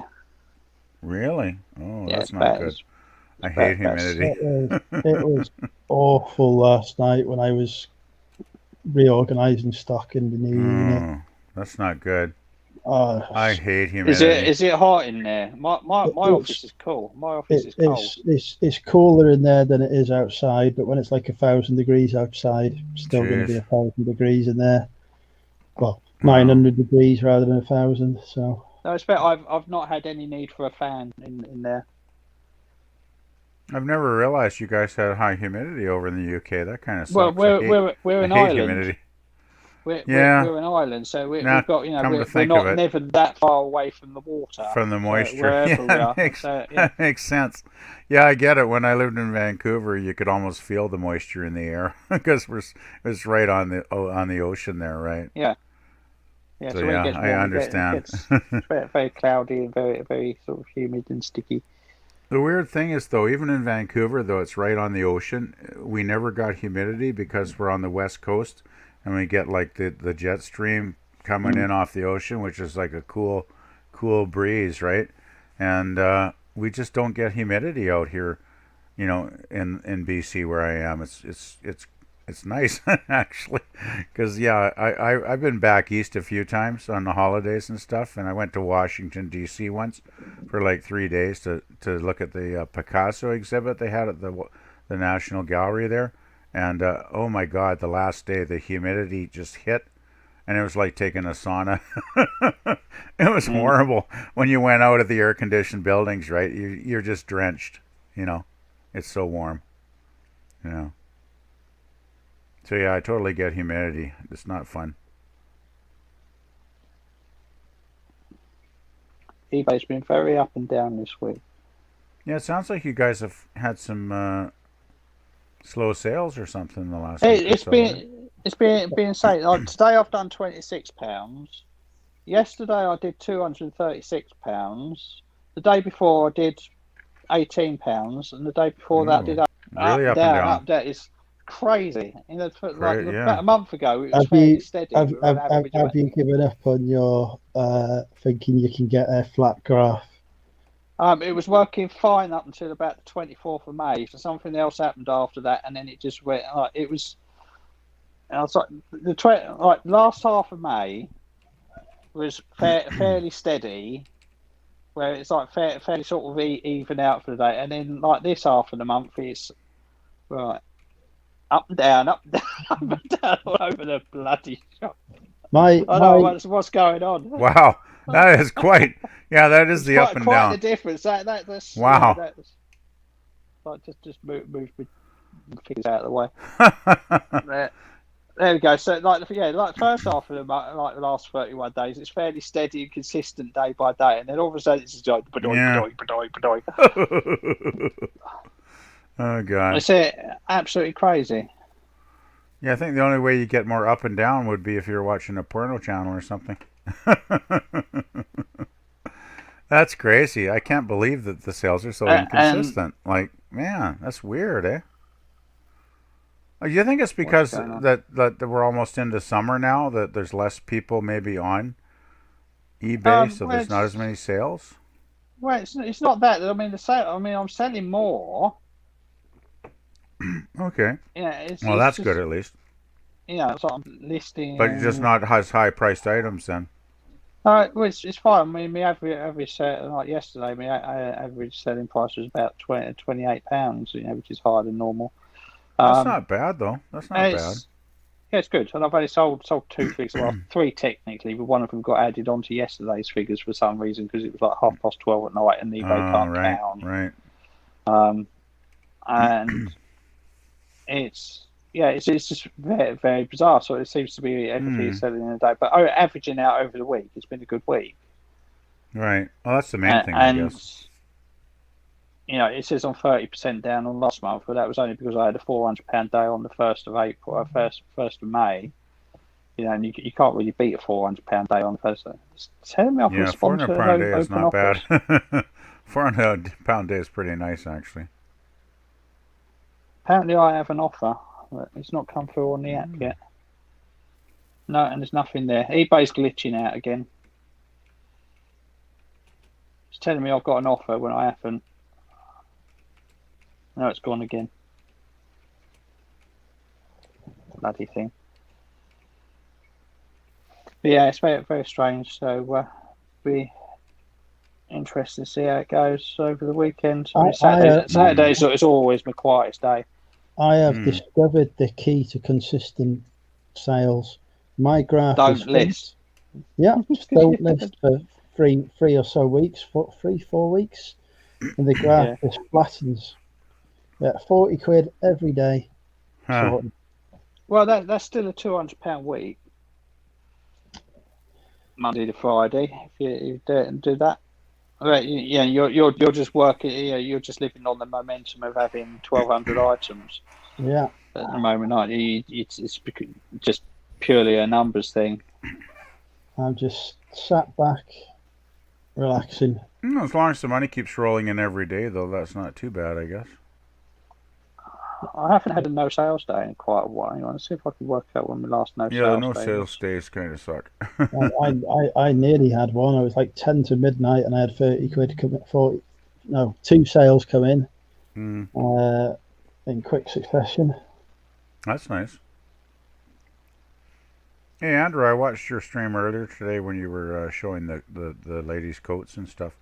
Are you going to be listing all that stuff later in the year, I guess? Because they look like they were winter coats. Mostly, stuff for the winter. Buy it now while it's cheap, and then list it in the winter when it's. I always get me summer stuff in the winter and me winter stuff in the summer because it's worth out cheaper. Makes sense. Yeah, well, totally makes sense. Yeah, because you paid what, £3 for a lot of those? That was a pretty good buy. It looks like a lot of the stuff was pretty good quality too, so you should make some decent sales there. That'll be a good return on that. Yeah, that'll be a good return. I'll make an easy 3-figure profit. Yeah, you're so lucky to get stuff so cheap there, though. It amazes me how cheap you can find stuff in the UK, because I don't think you'd ever get coats like that here for that price. I mean, like £3, that'd be like, I don't know, $5 Canadian or something. I can't see ever getting a coat that nice, like especially the ones new with the tags on them, like you showed. Like, my God, that's cheap. It's a good charity shop, that one that I went in. No, it's not like representative of the rest of them. It's a high turnover one. They just get in and get it out the door as quick as they can. Right. Yeah, turn and burn, right. Okay. Yeah, no, you're really lucky to have something like that in your area there.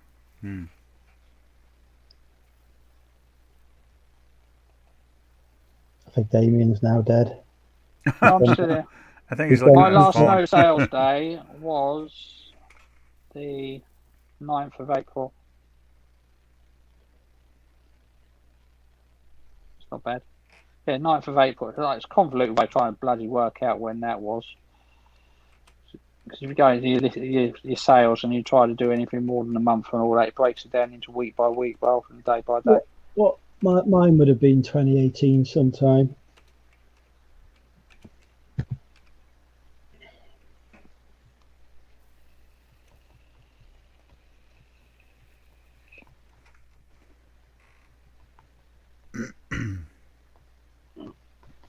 PvP's pimping out the channel again. Yeah, got to try and promote the channel, get some more folks on. I can't believe nobody's actually come on and joined us, really. Usually there's at least, 5 or 6 people on here. It's because on there's Friday. no alcohol and because the football's on as well. Oh, football. Okay. It's the European Championships. Oh, well, that's probably why. Being an ignorant Canadian, I had no idea that was happening. So that's a pretty big deal over there, I guess. I don't know who's I'm sure the first game's on at the moment. Yeah. That's probably a lot of lads watching that then, I imagine. Yeah. Yeah, I guess football's a pretty big deal over there, isn't it? It is. Yeah, it should be finished by now. So. Oh, well, maybe someone will pop on soon. Italy versus Turkey. Italy will have won that one then. Doesn't sound like the most exciting match. I would think if a UK team was involved, it would get higher numbers. Italy won 3-0. I am going to grab some chocolate cake. I'll be back in a sec. Oh, yes, please. I'll have a slice. I think I'll go and refresh my drink then. If you're going to go, Andrew, I'll be back in a minute too. Oh, just leave me bloody be on my own then, why don't you? Okay. Do you really want me to wait for a minute till Andrew gets back? No, that's fine. You can't go off and leave me on my own. I'll just be like 2 minutes. I just got to refresh my drink, Damien. Hey, why don't you just talk to the chat for a while to ask them what's going on? Fairly quiet. All it is you trying to beg for other people to come on. I've only put it in twice. I mean, I haven't been begging constantly. Just trying to keep the chat involved. You got to talk to them once in a while. type 1 in the chat if you're still alive, and then Andrew will think that you're single. But put 2 in the chat if you're still alive. Anyway, I'll be back in a minute. Who's still here? Stu's still here. Tea Cakes is still here. Hi, Dave. See, I know that now. Sarah's still here. That's it. Where's everybody else in the chat? It's 43 watching, and nobody's talking. Chop Busy's here. Hiya, mate. Sarah as well. Don't expect me to bloody entertain you. I'm just going to sit here looking like a gimp. Hi, LGG. Sean's still here. Good. Stu's still here. Andrew's going to wonder what 2 means when he gets back. I'm not going to tell him. Well, I can tell you he's lurking. Right, Death by Glamour will be lurking. Her ears will have just Shaggy. Hi, Shaggy. Who else will be lurking? Paul Rand's probably lurking. Amy's probably lurking. Who else? Can't. I nearly picked up a Cards Against Humanity set the other day for to play on here while we're on a Friday night, but they wanted 10 quid for it, so I told them I'll stick it. I've got it. At a boot fair. I've got it. I used to play with. I've never actually played it. It's not. I saw that. I thought, ooh. I couldn't play it on this channel. I'd lose my account. Lose viewers.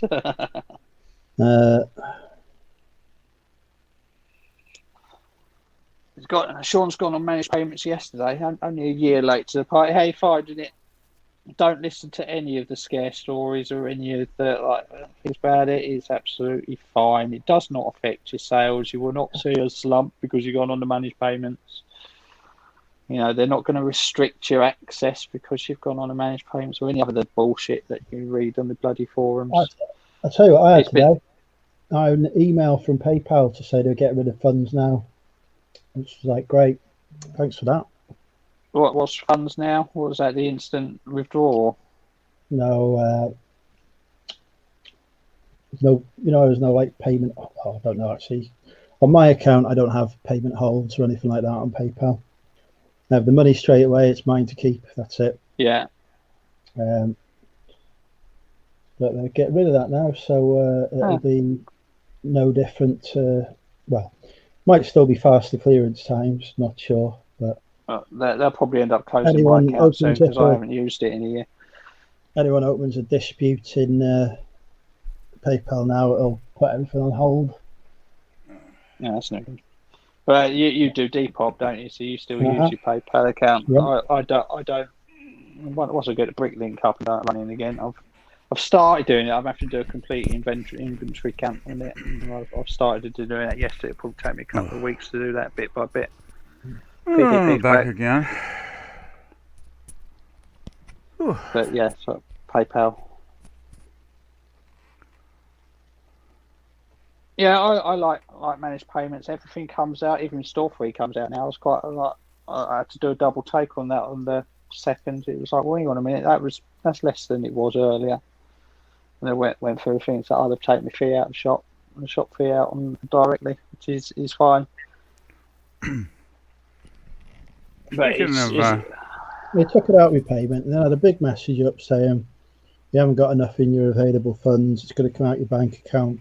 But it didn't. They just waited until my available funds had. Yeah, I think you get I think it's around about 48 hours before that it triggers like taking it out from your bank account. If you've got a negative balance and there's something coming out like a refund or a payment or anything like that, and you get that message say, it's going to come out, you haven't got insufficient on it. I think it's about 48 hours. If it hasn't rectified itself by then they'll try taking it. Managed payments is eBay. It's like they do the payments now. So instead of like it all being via PayPal, you pay eBay. eBay pays you. They deduct all the fees off it, and then they just pay out directly into your bank account, either daily or weekly, depending on your choice. I have it paid out on a weekly, so it's always on a Tuesday. So all the sales, they'll take off the final value fees, the processing fees, any refunds, any shop fees, and promoted listing fees, and then whatever's left gets chucked into my bank account on Tuesday, like a nice little payday. So you think managed payments then is quite a bit better, Damien? Oh, God, yeah. I love having it all in one thing, right? It's absolutely lovely. I don't have to do it at the end of the month, around about the 6th or 7th of the month, I get an email from eBay saying your monthly statement is ready, and then I just download it in CSV and I import it into my accounting thing, and that's great. And then I do the same for my bank. I just download a statement from my bank, which I can do in CSV. I import that as well, and then I just transfer over to a couple of columns, and I've got a spreadsheet, and all the rest is calculated for me, and it takes me about half an hour once a month to do my paperwork. That sounds very nice for income tax and all that. It's great. Yeah, it is. Yeah. See, I haven't been on eBay in it's almost a year probably. I gotta really start listing again, but no, I haven't used managed payments yet. But from what I've heard, it sounds like it really worked out well with folks. It is. I mean, absolutely hate it. Do you? Yeah. You don't get your money instantly. The only people that hate it are the ones that don't get their money instantly after a sale. Yeah, hate that. Being on Depop, much better. Well, what is the difference between you two guys then? If you have it set to daily, so it will do all your sale. You get paid out once per day, and it takes a day or so to clear. So let's say everything that you sell on a Saturday and Sunday, you will get on a Tuesday. Oh. And anything that you sell on the Monday, you'll get on the Wednesday, and anything that you sell on the Tuesday, you get on the Thursday. So it takes a couple of days. So if you sell, if you sell £200 worth of stuff, you'll get a payment of £200 less all the fees a couple of days later, rather than sell one thing for 20 quid and then like 18 quid goes into your PayPal account that you could spend on postage or something else straight away. I could have a £200 sale day and not have enough money to be able to post out the stuff. Well, wouldn't it be better then just to go to a weekly thing like Damien's doing? That would mean I would wait a week then to get money to send out stuff. It depends how good your cash flow is. If you've got enough cash flow, then that's fine. But there are people that need money for living. They live very much more hand to mouth. Paying the bills and whatnot, paying the bills, paying the postage, and they've never been able to get themselves in a position where they can stick £1,000 or £500 or a couple of grand in the bank, in the account to have as a slush fund, so you can do that. Exactly. It's like it's in straight out. So the money came into their PayPal account. They would spend it on. They would sell something for 20 quid. They would use 3 quid of it to post it. And then take out the other 15 to their bank account so they could go to the boot fair and spend it on stock and or buy groceries or whatever. That they do. And when you it can get complicated. When you start off that when you are like that and you're running on that low, it is very difficult to build up a pot. Because it only takes one sort of thing, a big refund for 80 quid, to knock you back down again. So it's true. It's damn, it's unpredictable. That's the thing. It's a hole to get out of. You just got to try and have a surplus of cash, I guess, basically. Yeah, that's it. You got good cash flow management, but it's a very deep hole to dig yourself out of, unless you have a very strong run of sales, or you happen to pick up a string of bolos at the boot fair and sell them all within a week, and then all of a sudden you've had a really good week and all that. I always maintain like a float or an emergency fund of 500 quid or so. And each of the last 3 months, I've had to fucking spend it, and then build it back again, and then fucking spend it because something else has come up. So, and then next month I got the MOT and service on the car, so it's gonna be there's always something.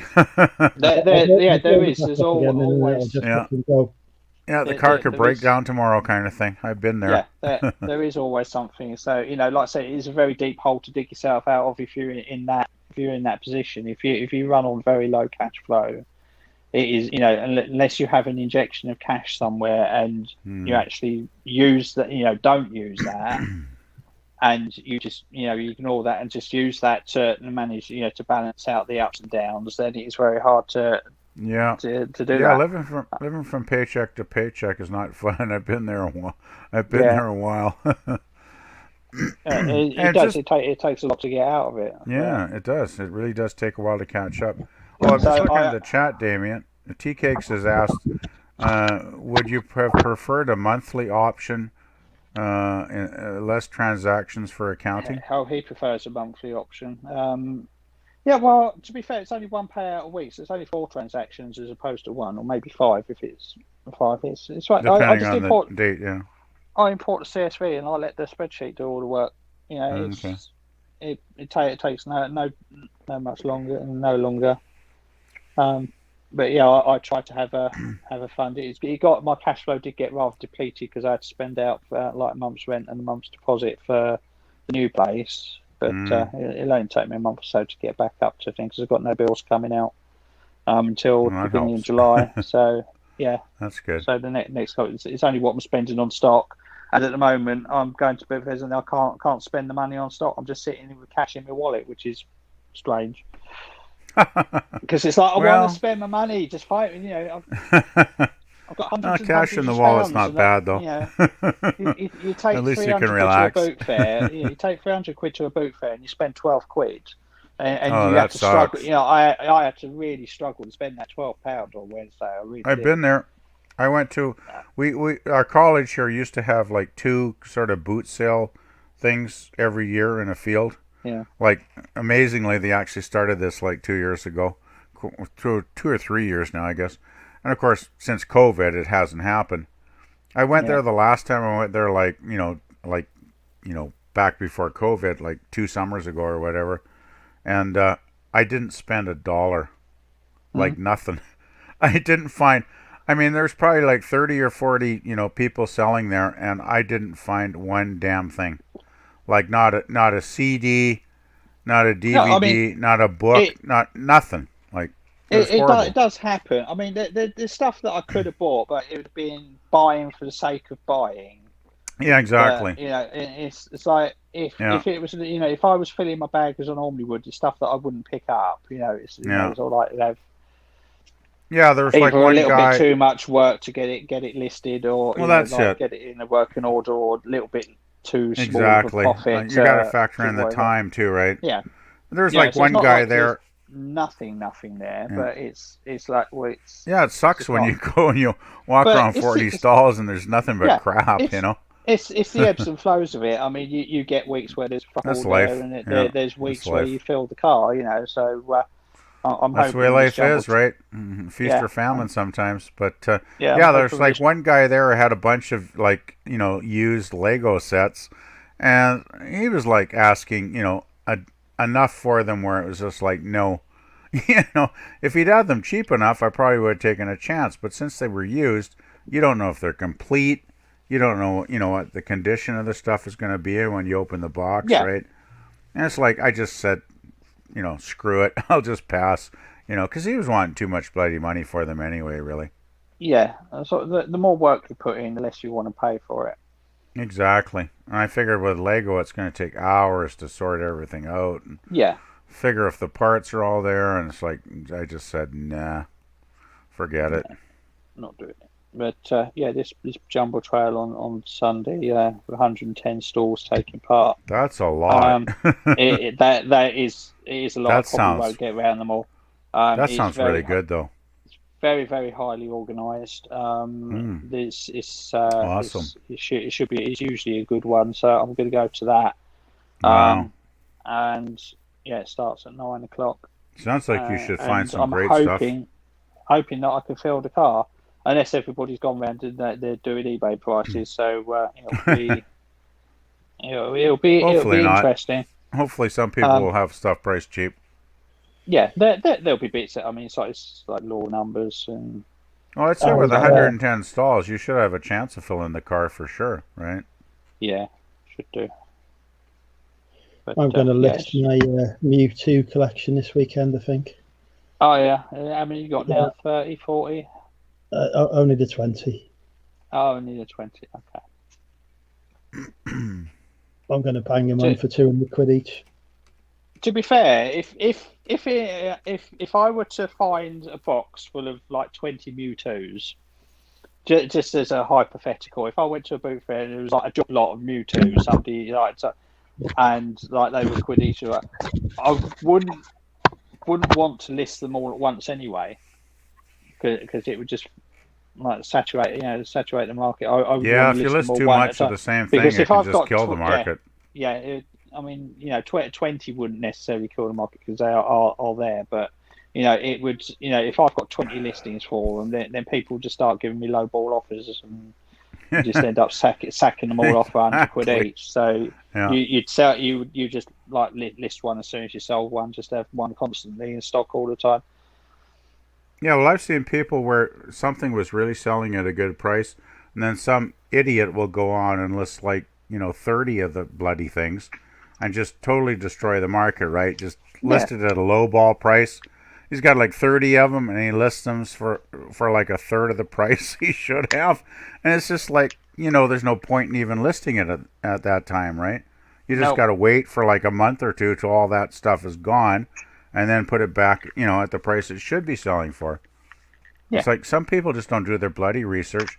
They put a pile of stuff on cheap, and it screws the whole thing up. Well, that's it. I mean, people don't know. Not everybody understands market forces. It's exactly. It's like, they don't see anything beyond their own little world. It's like I've got 20 widgets to sell.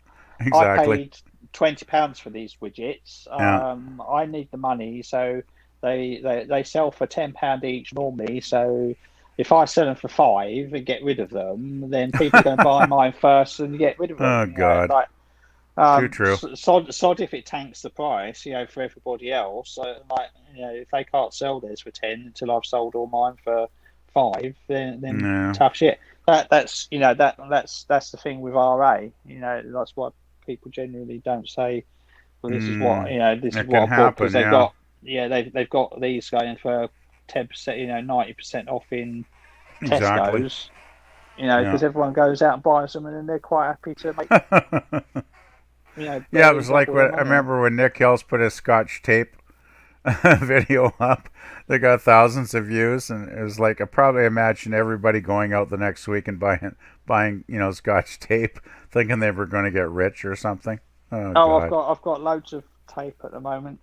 It's like you have to set. That was a funny video though when Nick cleaned the shelves. Oh God. But so true. When somebody just my store clearing it out, but it wasn't. It was nationwide, so everybody's got all this sodding tape. It'll go at Christmas, but I've got Christmas would be a good time to list it. Yeah, that would sell. I've got 150 rolls of this sodding tape. It was reduced, and I didn't realise that it was like that it was being cleared out nationwide as well. It wasn't just my store. Oh God. UK bought none of it because he saw it in 2 different branches of Tesco's and thought, not a fucking chance. Yeah, that's all right. It's fine. It doesn't take up much room, and it will go at Christmas. And I'll make profit on it eventually. Yeah, there's always a risk with RA. I guess. And it's easy. Just sling it in a bubble mailer and off it goes. Sell them in packs of 2. After today's visit to the charity shop, I've gone off RA and I've gone back to charity shopping. No, have you? You keep flitting your money. It's like, I'm just doing RA now. I'm just doing charity shopping now. Depends on how good a week he's had in which venue. Why are you lying behind the TV? Oh, fucking cat. Yes, charity shops are the future. Not round my way, are they? You know the new YMCA that I told you they opened up the 3rd one. Yeah. In town. Is it furniture? No, it's not. It's mostly clothes. I'd say 95% of it's clothes. They've got a DVD selection, and obviously whoever they've got in to price them up knows very well how to work eBay, because they've got a box set of 6 Feet Under, American TV show. Nice used box set of 6 Foot Under for £15. They've got some Tottenham Hotspur box set for £10, and they've got all these box sets. Sex and the City, £15, and it's like, are you serious? They're not going to sell. I think they even wanted £5 for the bloody Ashes. I ain't going to pay for that. God, that's terrible. But so they all the box sets when they first opened were it's like £1 or £2, but they've had a new lot in, and they're just charging eBay prices for them. I know the feeling. That's the same as my local charity shop, the big one. We got Value Village. It's huge, and you go in there now, and things that used to be like a couple of dollars, they're now a lot, and 5, 6, 7, 8 for box sets. It's just like, it's not even worth my time, right? Yeah. And it's like the T-shirts. I used to buy concert T-shirts for $5, and now they want like $20 for the same bloody shirts.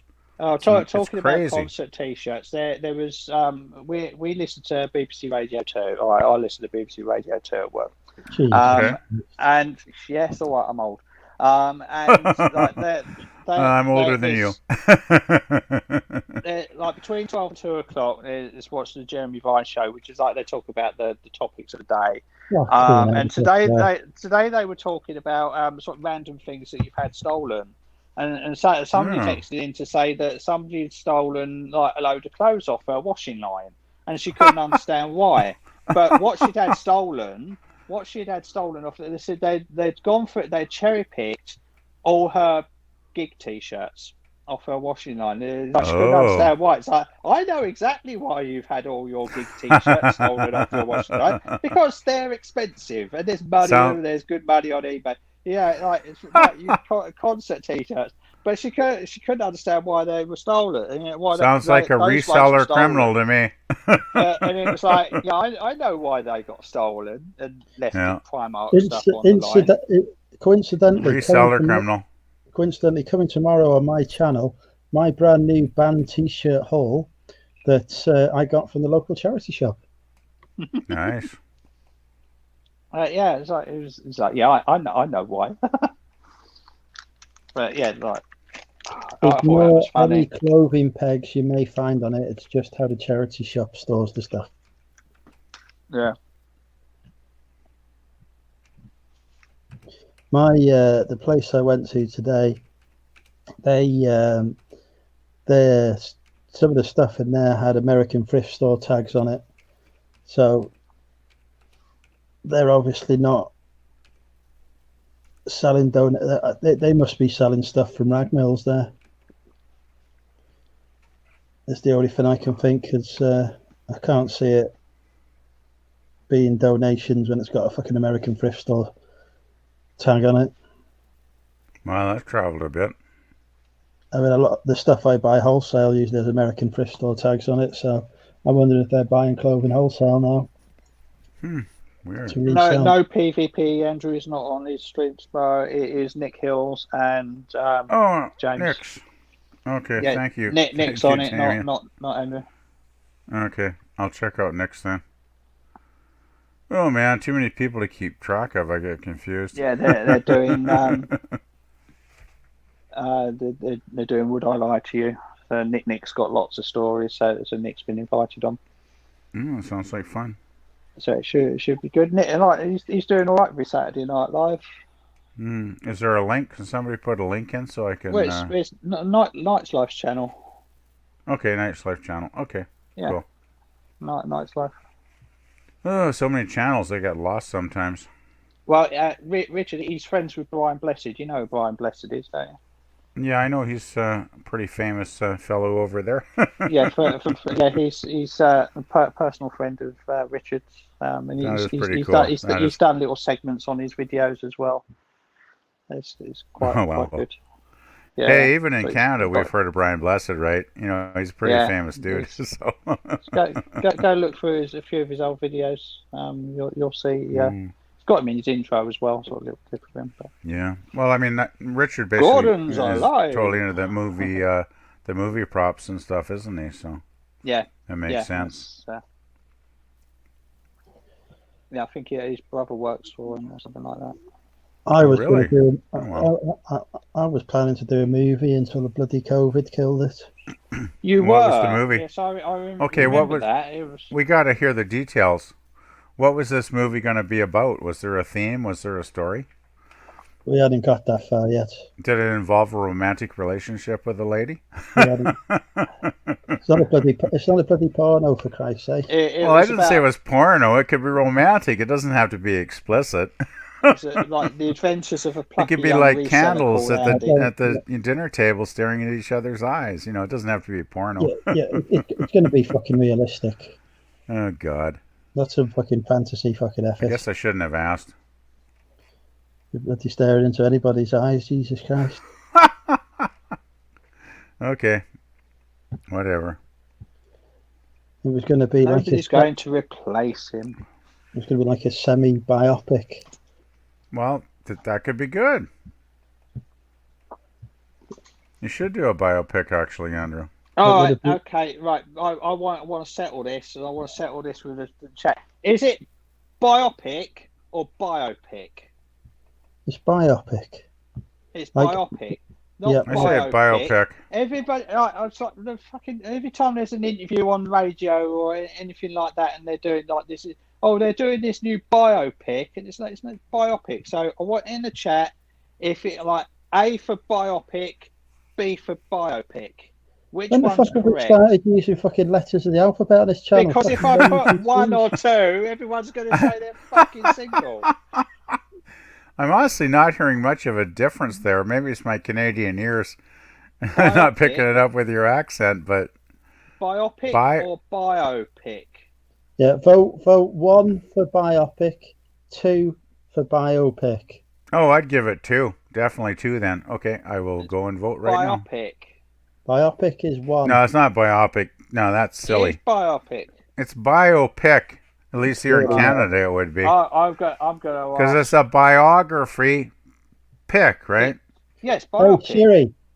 Hey Siri. Anyway. Hey Siri. I voted. Hey Siri.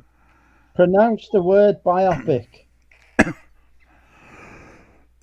You guys do pronounce words a little differently there. Hey Siri. Pronounce the word biopic. See, she's saying biopic. Biopic. It says biopic. How do you say biopic in English? I can't translate into English yet. Jesus fucking Christ, Siri. Oh my God, we have a pronunciation I can't dilemma. translate English into English. Actually, I don't care how people pronounce words. It's like, I think it's awesome the way English people pronounce words differently than us. I enjoy it, actually. Well, for me, I think it's it's always fun. going to be biopic. Ian have agreed. Yeah, see, it's biopic here in Canada. I'm pretty sure everybody would say it that way here. It's like potato and potato, right? Everybody Nobody says ever things says different. potato. Yeah, but you know, that's the old... I've never heard anybody call it potato. Neither have I, but that's the old expression, right? It basically means people just say things in different ways, and that's just the way it is. Tomato. Yeah, it's a weird Yeah, tomato. There you go. Yeah, potato. Oh, God. Anyway, it's a biopic. Job done. Right, the cats are eating each other. So are you going to be starting that film anytime soon there, Andrew, about your life story or whatever? No, the apocalypse has canned the project. Oh, well, maybe in a year from now you could start it once the apocalypse has ended. The thing is, the last year of my life would have to be redacted anyway, so it would not be good. Oh, well. No, I'm going to feed the cats. Do you want food? You're hungry? Do you want some food? Sounds like your kitty's hungry. Do you want dinner? Yeah, you want dinner. All right, I'll be back in a minute. Yeah, I'm assuming he's picking me up through these. I don't know. So if you can still hear me talking, then I'm talking through the headset. I can still hear you. Good. I'll be careful if I go to the toilet then. Plenty of people have seen me go to the toilet. Sarah Waddle wants to know, how do Canadians say garage? Well, I think I just answered your question. It's garage. Garage. Garage. Go to the garage. Well, garage. No. It's garage. Definitely garage. Going to the garage. Like the American. Going to the garage. Go to the garage. It's weird here in Canada, though, because, you know, it's kind of like we're halfway between the U.S. and the U.K. So we kind of talk in both ways, if you know what I mean, at times. If that makes any sense. It's like you guys call the back end of your car a boot, right? Where you put stuff in. We do. It's not a trunk. We're like Americans, right? We say trunk. We put it in the trunk. No, elephants have trunks. Cars do not. Yeah, but everybody in North America calls the back end of the car the trunk. That's just the way we talk, right? Americans are weird. Well, it's just a difference. It's like, I don't think you guys are weird for saying boot. Like, think about it. I mean, it's the back end of a car. How the hell is it a boot?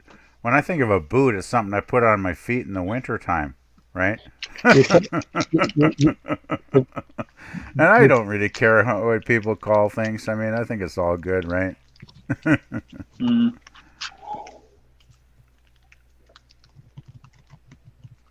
But yeah, I think it's fun just meeting people from all parts of the world and thinking about the way they do things differently. I think it's great. They're called boots because that's what they used to be on when there was a horse and cart. The back of the carriage, the bit on the back of it was called a boot. But why the hell was the back of the carriage called a boot? I don't get it. That's where people stored their boots. Yep. That's where you put your boots. Okay. That's cool. I never knew that. Awesome. Thanks, Andrew. I learned something today, and I always love learning something when I can. It was the boot compartment. That's cool. Never realized that. Hey, where did the word loo come from? When you're in the toilet. Loo as in toilet. Yeah. It's lavatory. That's another one. And it's like loo. Lavatory, so loo. Don't fucking make a mess. It's usually to do with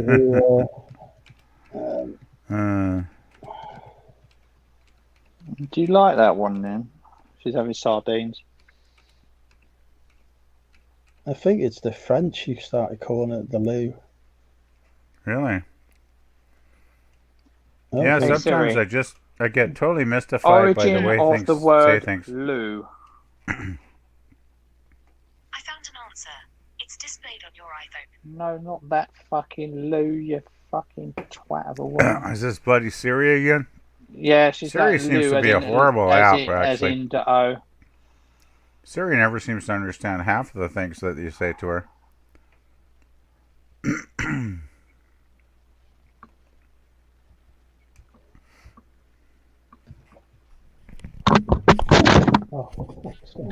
Really? So it looks like the chat is saying the origin of loo is French. Yes, derived from French phrase "garder l'eau," which means watch out for the water. So loo. Well, I guess water makes sense. Oh, Andrew's died. Oh my god. What the hell did he do?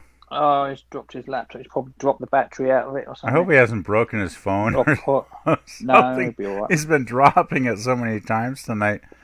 God. Oh, there he's back. There he is. Is that nice?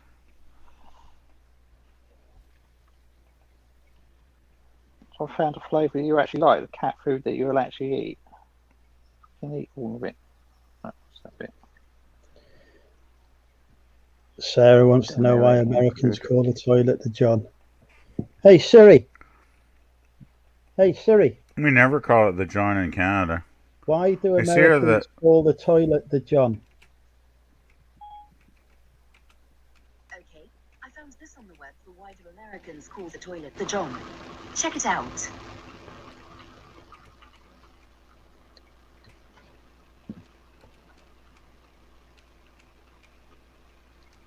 Is that what I said?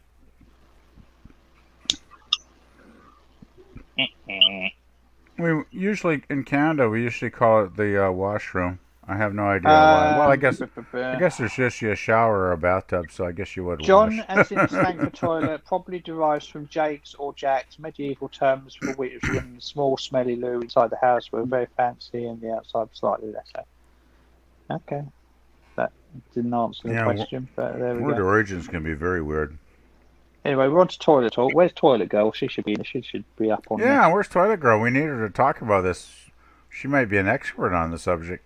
Oh, man. Apparently, it's a British invention, not an American one. Jack's. So John, you mean the toilet was a British invention? Well, the toilet's a British invention. Most things are, but Sir John Harrington is the origin of the toilet being called the John. Apparently, he makes sense. He devised Britain's first flushing toilet. Apparently, good for him. Good man. Mm-hmm. Although he called it the Ajax. Wasn't there a guy named John Crapper that invented the toilet somewhere in the world? I think that's an urban myth. Is that okay? Could be, I guess. Yeah, I remember hearing that years ago. I have a feeling, yeah. Oh God! What's it called? The crap, because it was invented by. Oh, it's just too funny to believe. I guess actually, wasn't it? Thomas Crapper was a real person. Yeah, but I don't think he invented the toilet. Did he have anything to do with toilets? No, he didn't invent the toilet. I think the toilet was invented like way before, but he used to run a sanitary company. Oh, well, maybe that's the way it relates then, I guess, could be. I think you would have to if that was your name, wouldn't you? Didn't he invent the what's that? Is it the U-bend? I'm sure Crapper invented the U-bend. I have no idea, really, Andrew. Oh, look. I'm ignorant on that one.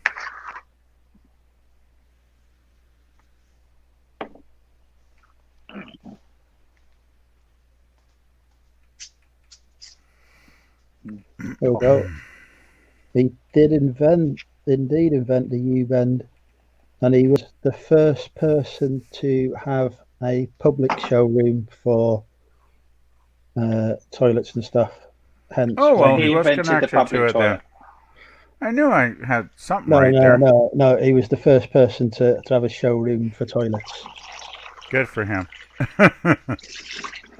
Toilets are definitely a good thing in life. I can't imagine what it was like before there were toilets. That must have been bloody awful, actually. Well, so back in that, I mean, when they used to be outhouses and all that, and then people started like with the notion of having them indoors. It was like, no, you can't have the toilet indoors. That's dirty. It's unhygienic. Yeah, people were actually opposed to having the toilet brought inside the house. Well, people hate change, don't they? Because it was unhygienic. Like the toilet was outside because it was dirty. Yeah, and it's like, start having it. It was like, oh no. Well, it takes people a while to adapt when change happens, you know. So I'd rather go out there and break the ice on it in the middle of winter and then stick to the. I'll tell you, when my mum was a little girl and they moved to Canada when she was young, like she was 5, and you know, her parents weren't exactly wealthy, so they bought a small house and actually, I think my granddad actually did a lot of construction on that house and made it livable, and they used to have an outhouse many years ago. I remember her telling me stories. She used to use the Sears catalog, you know, when she went to the outhouse, if you know what I mean. And yeah, so I know all about outhouses. Yeah. I remember growing up with a downstairs toilet. That was a fucking nightmare. Yeah, my toilet's about 20 or 30 feet away from here, so it's not too bad. Small apartment.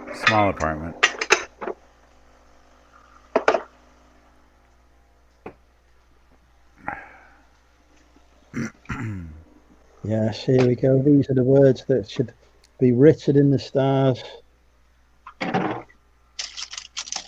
What are the words, Andrew?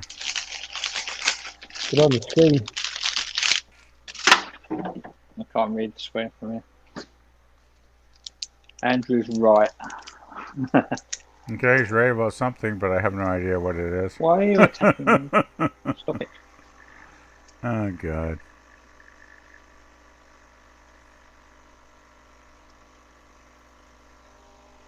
Has anyone seen Krillin this week, or is he dead?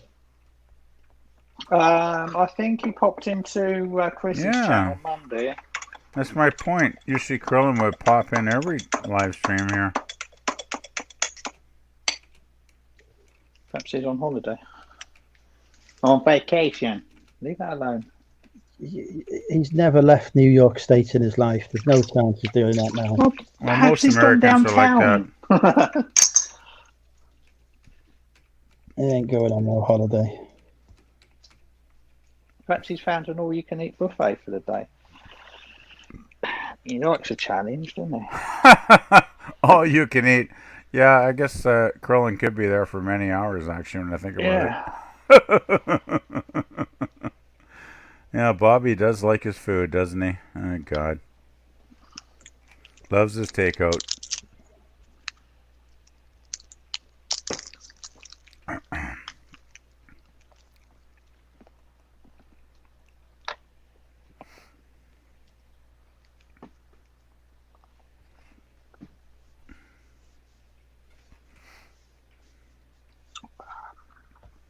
That's all gone very quiet again. I'm waiting for the chat to get excited, but yeah, I'm watching that chat. Well, we need a topic. Is there a topic of discussion, Andrew? We'll do topics on this channel. Oh, you used to have topics all the time, like women or women or women. We've done women. We've done women. We've done eBay. I haven't done enough women, to be honest, quite frankly. Oh, gosh. Okay, what topic? We got to have a topic of discussion. We've done women. We've done eBay. Got to be something else. That's my entire life. Well, yeah, half my life. Yeah, sums it up, doesn't it? God. Actually, women are first, always. Do aliens exist? There's more chance of them fucking existing than there is of God, anyway. Okay, come on, chat. Give us some bloody things to talk about. Since you're too lazy to join us. Since you're too lazy to join us on StreamYard. My stance on extraterrestrial life is that it does exist, but we're all too far away. I mean, the billions and billions of stars out there. Oh, there has to be other life. There's got to be other civilizations out there for sure. But you have to think, it's like how in the grand scheme of the 14 or billion years that the universe has been going, how tiny a percentage of that humans have been in existence. I think of it like if you picture like a fireworks display, and you send up one of those rockets with a big thing, and it all sparkles out. Explodes, yeah. It explodes.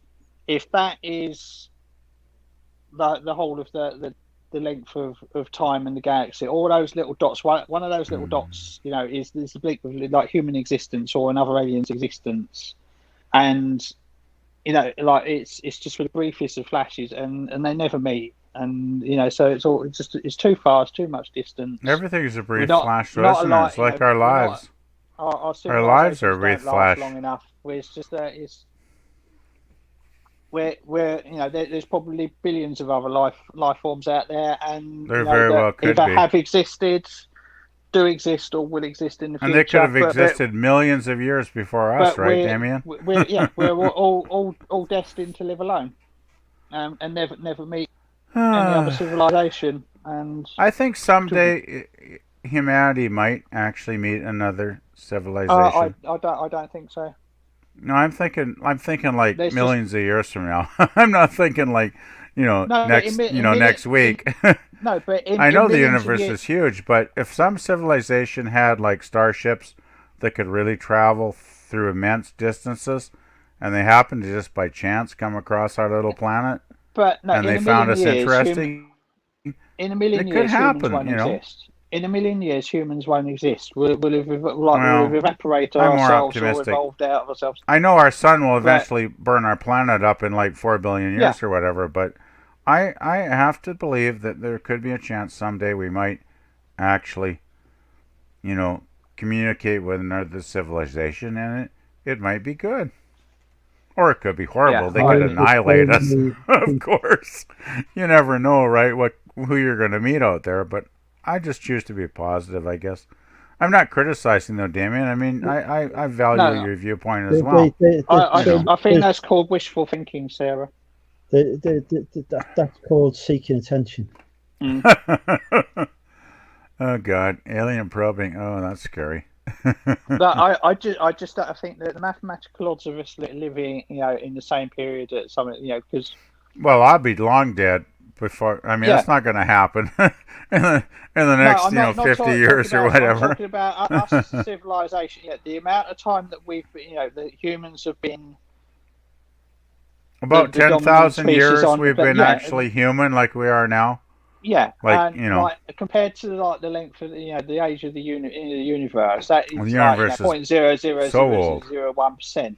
And we could say, okay, look at our closest star, Alpha Centauri.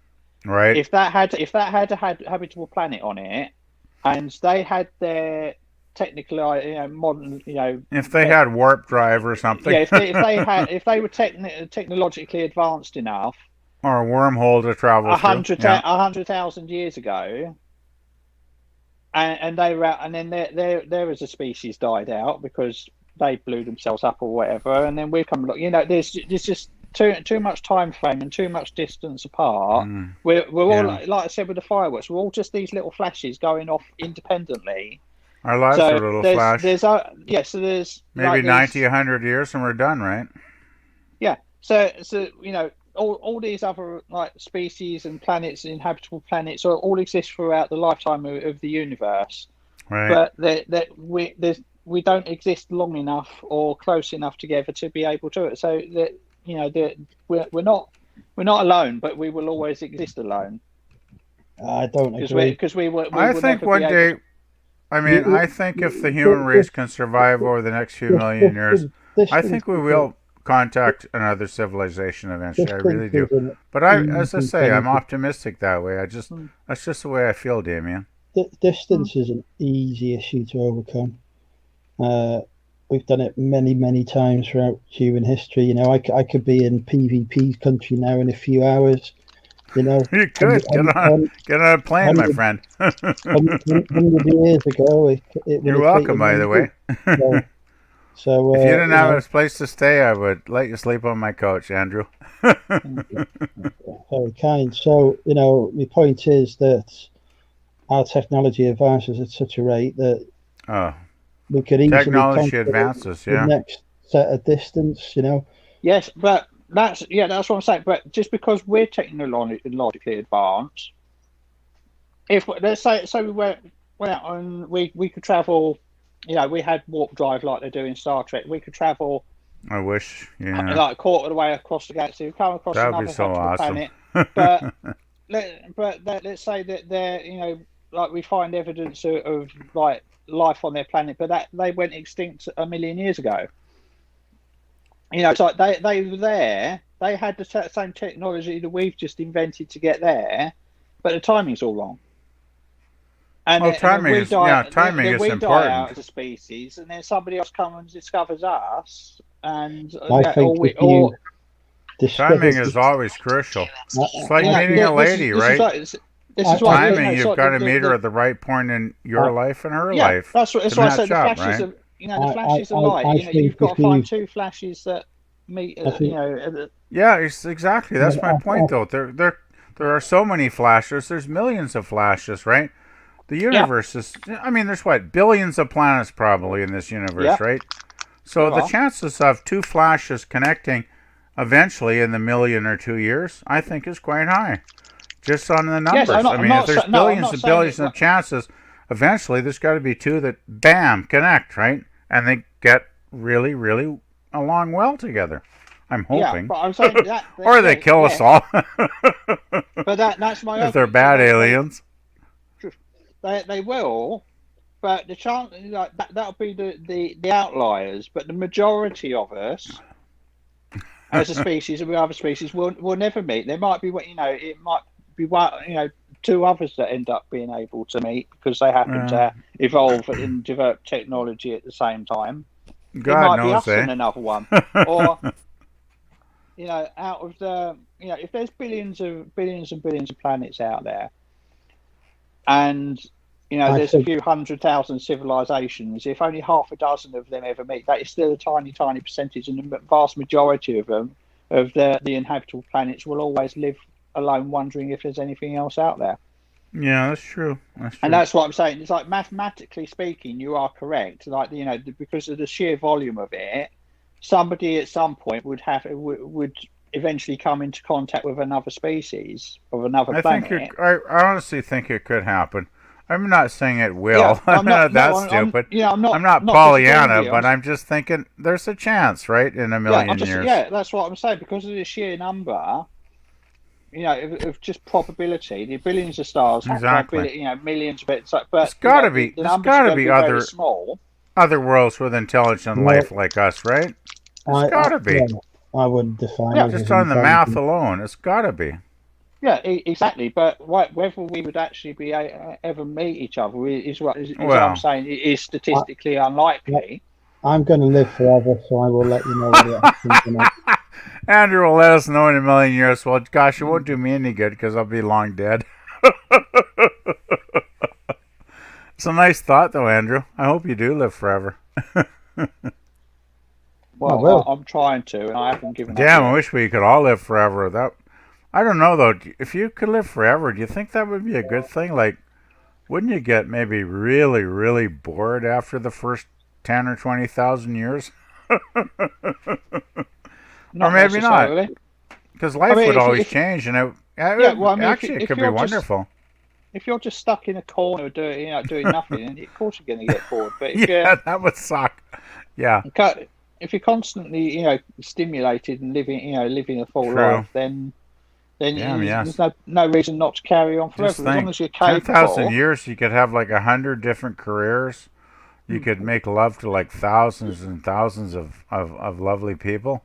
God, that could be damn good. Back to sex, doesn't it? Oh God, now I'm thinking too much.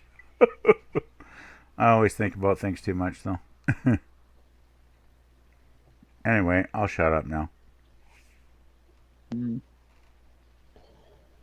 I think if humanity becomes intergalactic, then some form of humanity will survive somewhere, because we'll just reach out and colonize.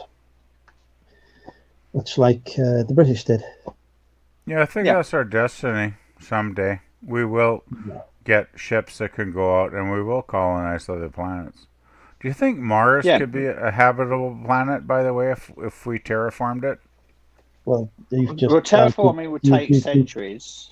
You've answered the question in your sentence. But it could still be possible, right? We would have little domes on it and things like that. Yeah, perfectly, and that's possible within our lifetime. I mean, if Elon Musk is going to get us there, we will have a colony on Mars by 2050, even if that's only a 20 people colony. That would be cool.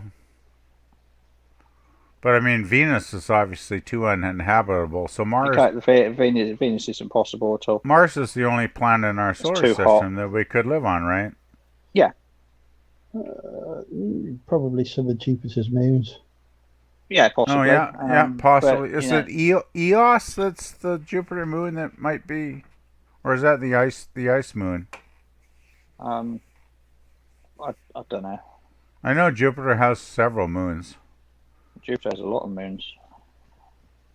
Yeah, I'm not sure how many moons it has really, but yeah, it would have to be either like the moon, a couple of the moons of Saturn or Jupiter.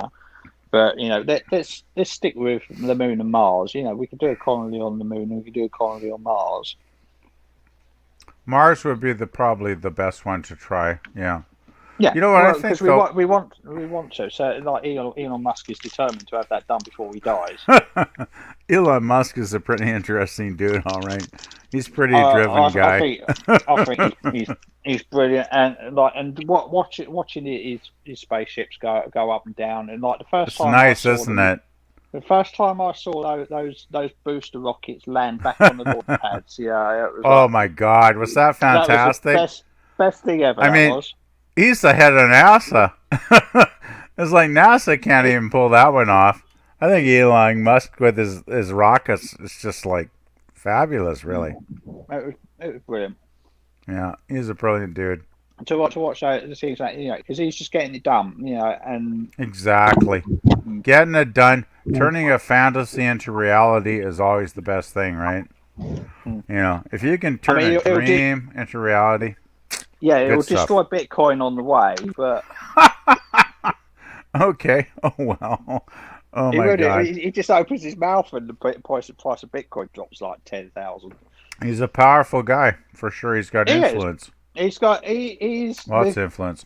Geekiest man on the planet. Like it's like how many how many CEOs of big companies have got that much of a social media following? The thing is, though, hang on his every word and things like that. Hello. The thing is, though, Damien, he's that kind of dude, right? He's like sociable and approachable, and like he's a real guy, like we are, right? You could probably send the guy a message and he might even respond, right? Well, we've and like most CEOs would go like that, ignore you, right? Yeah, I mean he invented PayPal. Yeah, he's a smart guy. His company, it was his company. It was. He's a very smart guy. Oh, he is. He's a genius, but. But yeah, can't wait to see what he does in the next 5 to 10 years like that. Oh, what I'd love to see. I'd like a Tesla as well. I've seen some. What I'd love some bloody pull on them. Those cars. Yeah, I don't think I'll ever afford a Tesla. All they're good for is running me over in Sainsbury's car park. Yeah, because they're so quiet. Ban them. Electric cars. I was parked next to one at traffic lights the other day, and the way it just pulled away from those lights, it was like wow, absolutely silent. It just went. Like that, Yeah, just be the difference. Like I've seen a few electric cars around here in Kelowna too, and it's just like weird. They just like motor away, and there's just like no sound of the engine, right? Yeah, it's almost kind of scary because you don't know what they're doing. Yeah, they want to start making them. The governments and all that start making them put in with like an artificial sound.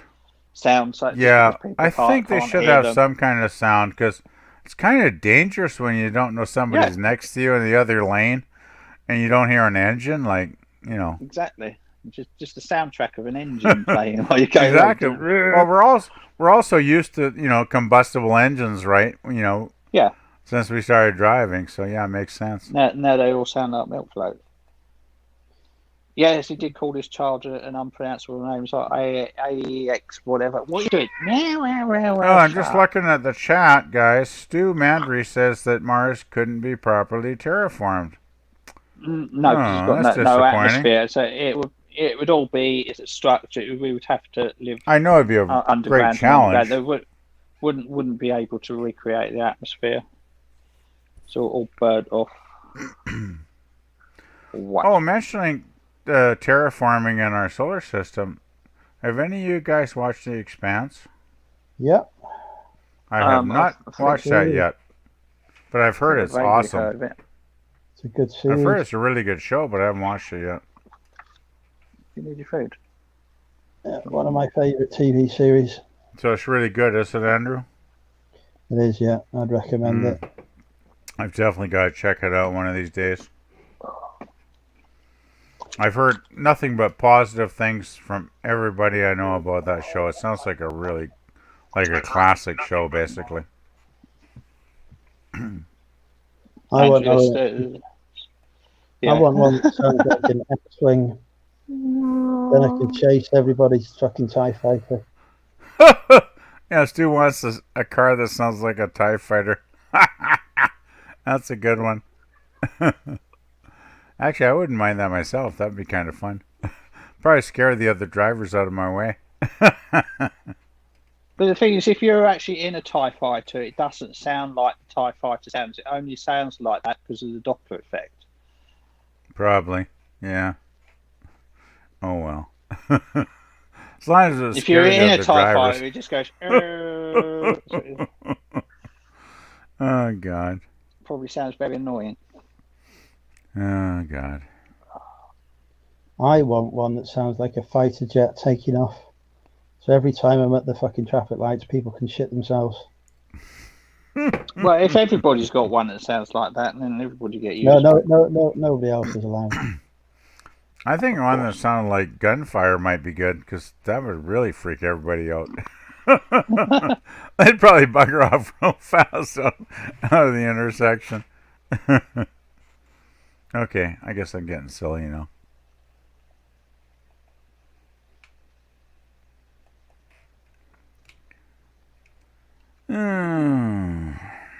Saying hi to the chat again.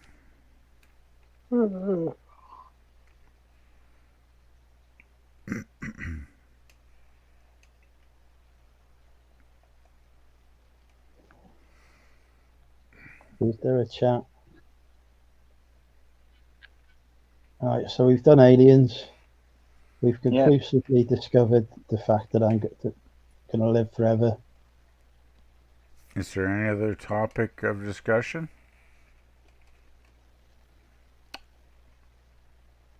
We talked about women already.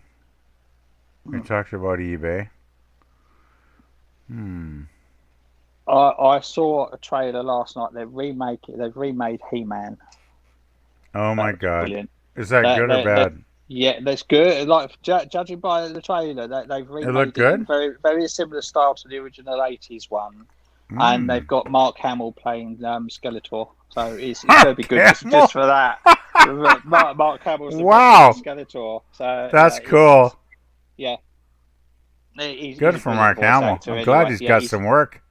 He does a lot of voice acting. He plays the Joker quite a lot, in animated cartoons and video games, and he does all sorts. He's been constant work for the last 40 years, not just Star Wars. I guess Mark Hamill has kept He has kept his hand in the career, hasn't he? I mean, that's good for does. him. He I'm was happy in the Dark for him. Crystal as well. He does a lot of voice work. That's mostly what he does. Okay, that's great.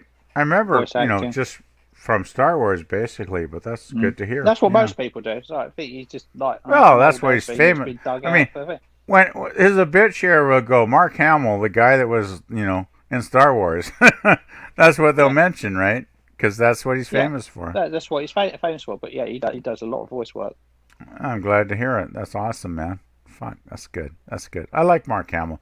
He seems like a nice dude, Well,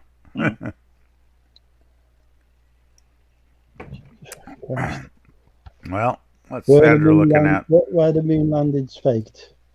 No. No.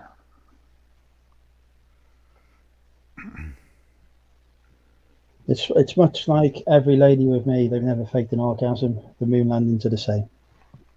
They never faked an orgasm, did you say? Yeah.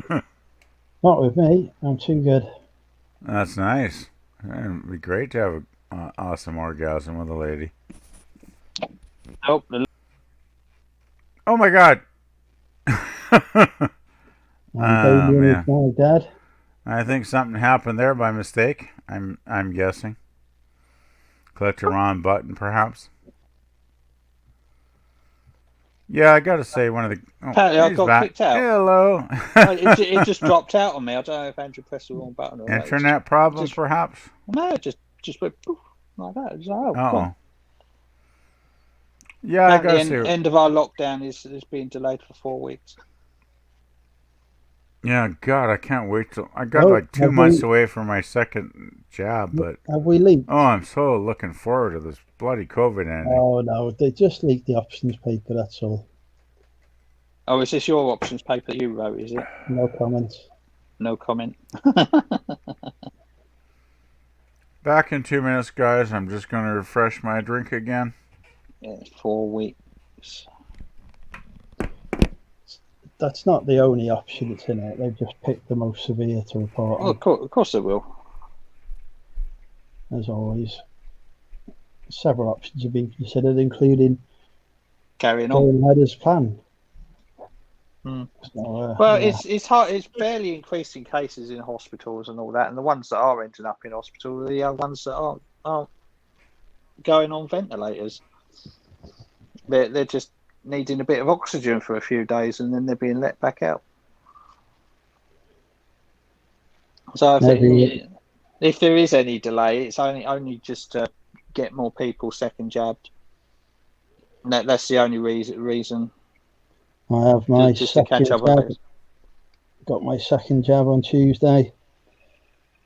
I'm already working on plans for my third arm. Mine's on the 6th of August. Oh, I wish we'd read the post. The local boot sales in Kent Facebook group. Are there any boot fairs this Sunday? Yes, read the fucking pinned post and you will see that. Of course, there's boot fairs on a Sunday. That is every fucking post in the fucking car boot Are there group, any? Yeah. Are there any boot fairs on Saturday tomorrow? Are there any boot fairs this weekend? It's like, no, there's no boot fairs this weekend. We're back in bloody lockdown. Jesus Christ. Or it's where is this boot fair? Like when it's like, have you not fucking heard of Google? Look what I've just found. In nothing but job lots, 2006 Vauxhall van for 3,800, but it's in Wrexham. Fucking it's in nothing but job lots because they've got 100 of them. It's fucking overpriced, that one. Well, apparently it's only driven 12,000 miles in 15 years. Fucking so that's probably knackered then. No women fake it with me, Sarah. I'm too fucking good. How do you have a van for 15 years and only drive it 12,000 miles? What do you do with it? It's what happens when you miss off a zero. Probably. £25 for a bully. Good Lord. Yeah, good Lordy D. Back in the show. What's he doing? Oh, back again. Yeah, we could hear you moaning to yourself. Oh, yeah. I'm always moaning. Oh, good lord. It's the signs of getting older. The body don't feel quite as good sometimes. But I'm still alive, so that's the main thing, right? Oh, God. So any topics of discussion? Yeah, so somebody's trying to sell their illegal homegrown kit, but rather than kit it out with the illegal plants, they've substituted cacti. It's like, that's not what the person that's going to buy them is going to use them for. They're going to use them for something else that is not recommended on this channel. Jesus. Yeah, better make an accurate description, eh? Yeah. So, folks, if you want to know where to get a homegrown cannabis kit from, speak to Damien. Yep, it's local. Actually, it's only 20 quid as well. Cannabis is totally legal here now in Canada, by the way. Yeah, it's not here. Because it's a gateway drug. Has been for a few years now. We even have shops where you can go and buy cannabis and smoke your brains out, or I think we even have edibles now, actually. I think we're the second country in the world that's made it totally legal. There's various states in America that have got it illegal. There are some. Yeah, like Washington, just south of me, Damien, has had it legal for probably like 5 years now or something. Yeah. Obviously Amsterdam as well. No, Amsterdam. That's been notoriously illegal for like a decade or two now, at least, right? Well, they're thinking about changing it and only making it legal if you actually live there. Yeah, making it illegal for tourists. They seem to be going the wrong way. I don't know. I've been there. It's a very, very nice city. The thing is, making it legal for tourists is what brings the tourists in. Yeah. So if they change that, they're going to screw themselves over, right? Because nobody's going to want to go there for a holiday anymore. To be fair, at the moment, nobody's going there for a holiday. But well, yeah, with COVID, last year, but you know what I mean. When the world is normal, that was one of the big selling points for Amsterdam, right? Yeah. Yes, you could come that and prostitutes. Well, yeah, the red light district is pretty famous there too, isn't it? Yeah, the ladies the windows going, come here. Yeah, the ladies display themselves in the windows, and you just you look at what you like, and you make your choice. Yep. Oh God. A bit seedy, but hey, that's human nature. There's no red light district in Wrexham, sadly. I have tried to establish one. But... Yeah, sorry to hear that, Anna, but yeah, I'm in the same boat. There's no red light district here either. Not even a fucking strip club. I just got I don't think we have a strip club either. It sucks. Oh, there's some cock on the fucking screen at least. Do a big black cock. That's probably the only cock we're going to see on here today. It's only a fiver. Oh my God. Yeah, I don't think there's... Oh, we might have one strip... I don't think we do. I don't think we have a strip club here. Damn. Not that it matters. What the hell's the point of looking at candy when you can't eat it, right?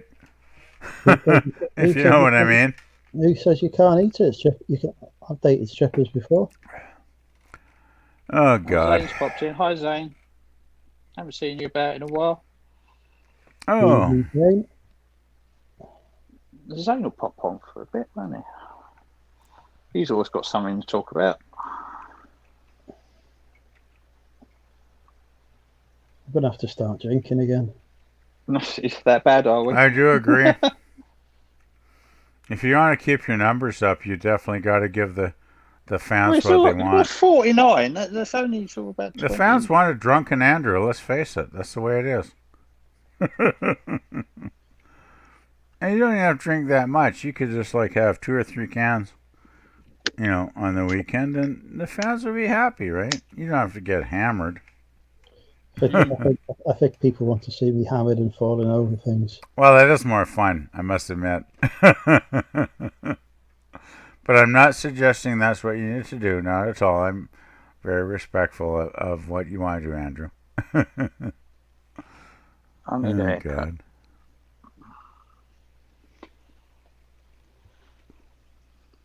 Well, the chat currently is talking about how many white hairs they've got.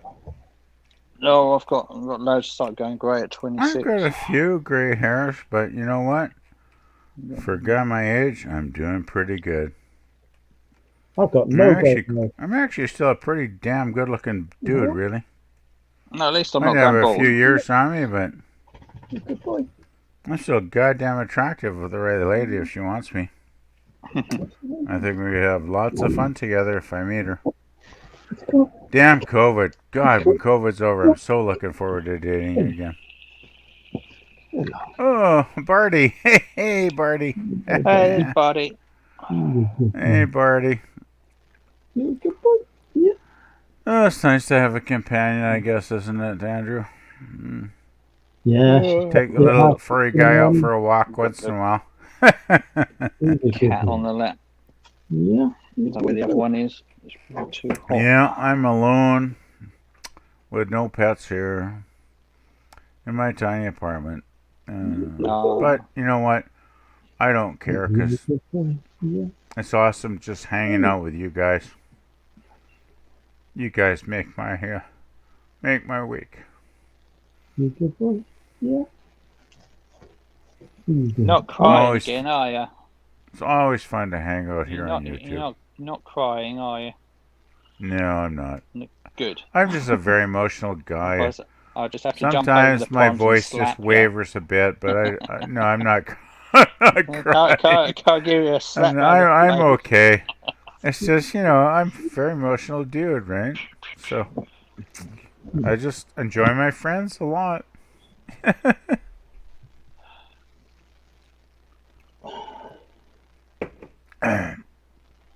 I'm so surprised, though, that we've been in here for hours now, and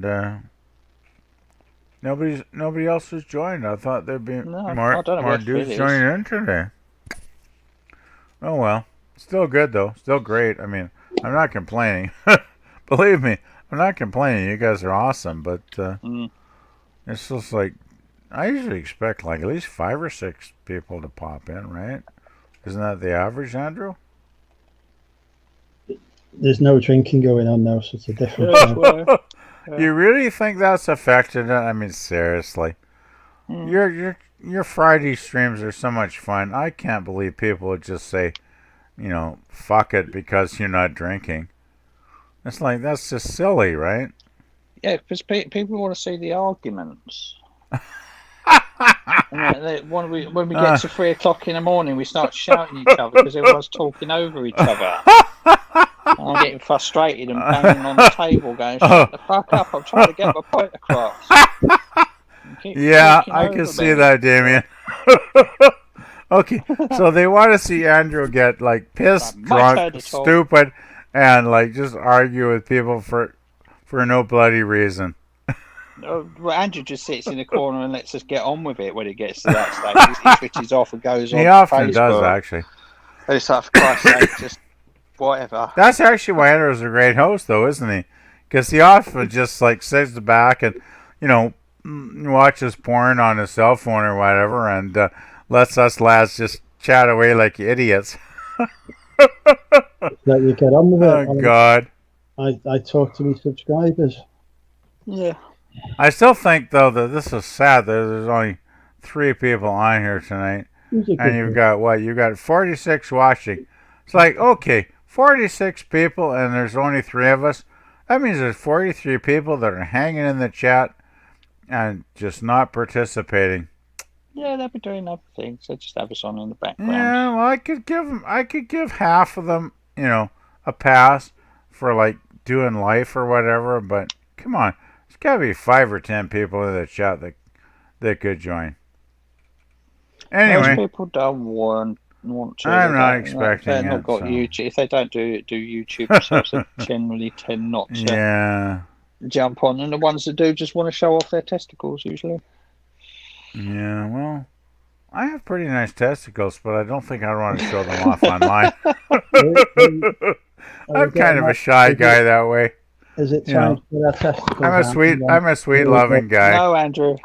The only person who's going to see my testicles is... I mean, that must have been, what, nearly 2 years ago? My God, that incident on Zahir's channel happened? Oh, my God. Must have been nearly 2 years ago. I hear you talking about that Zahir channel where somebody pulled their balls out or something. Yeah, that's what I'm talking about. That must have been I never saw that. No, God, I missed. Deleted as soon as the stream ended. Exactly. I wasn't there that day, and I fucking missed it. But I've heard that. That's like legendary, right? If you know Zahir, which I've watched for years now. Yeah, I don't know why they weren't doing their stream again. They didn't do their stream tonight, and they didn't do it last Friday either. Oh, God. Poor Zahir. Oh, God. Zahir must... I can only imagine Zahir's reaction, Damien. Like, was Zahir just like, oh, my God. It was like, what? And then he blocked him right away, I hope, right? Oh, God, yeah. He dropped him and said, oh, my God, that must have been so weird. Yeah, the damage was already done. Oh, my God. It's imprinted on about 50 people's memory for the rest of their lives. I'm actually glad I didn't see that, to be honest. But, it's fun to think about because I heard about it. So it's a good laugh, but... I don't know whether I need to be insulted or not, Shuggy. Thank you. Oh, somebody insulting you, Damien? No, apparently it's like Shuggy saying that Andrew is fitter than me. At least he spelt my name right, so I'll let him off. Or let her off. Okay. Well, I had someone say in the chat they'd say something and, give me advice because they didn't seem to agree with what I was saying. But when I asked them what it was, they just didn't answer, so... Can't please everybody, right? Nope. I made some great friends on YouTube, and I made some great friends on Facebook in the last week. I think I'm up to like 10 likes now with people I know. Cool. But yeah, it's awesome, Damien. But that's the way it goes, right? I mean, not everybody's gonna want to friend you. Not everybody's gonna like you. Not everybody's gonna agree with what you say, but I'm just me, right? Philosophical discussion about it. No, but I'm just me. By now, Damien, I really think you're a cool guy, and we've chatted enough times to know that we're both like authentic dudes, and we just speak our mind and say what the fuck we're thinking about that week, right? And that's the great thing about YouTube. Disagree with me. I don't care if I disagree with you. The thing is, there's the old expression, right? As an adult, you can agree to disagree with another person and still respect them. Well, and that's the way I feel about you, man.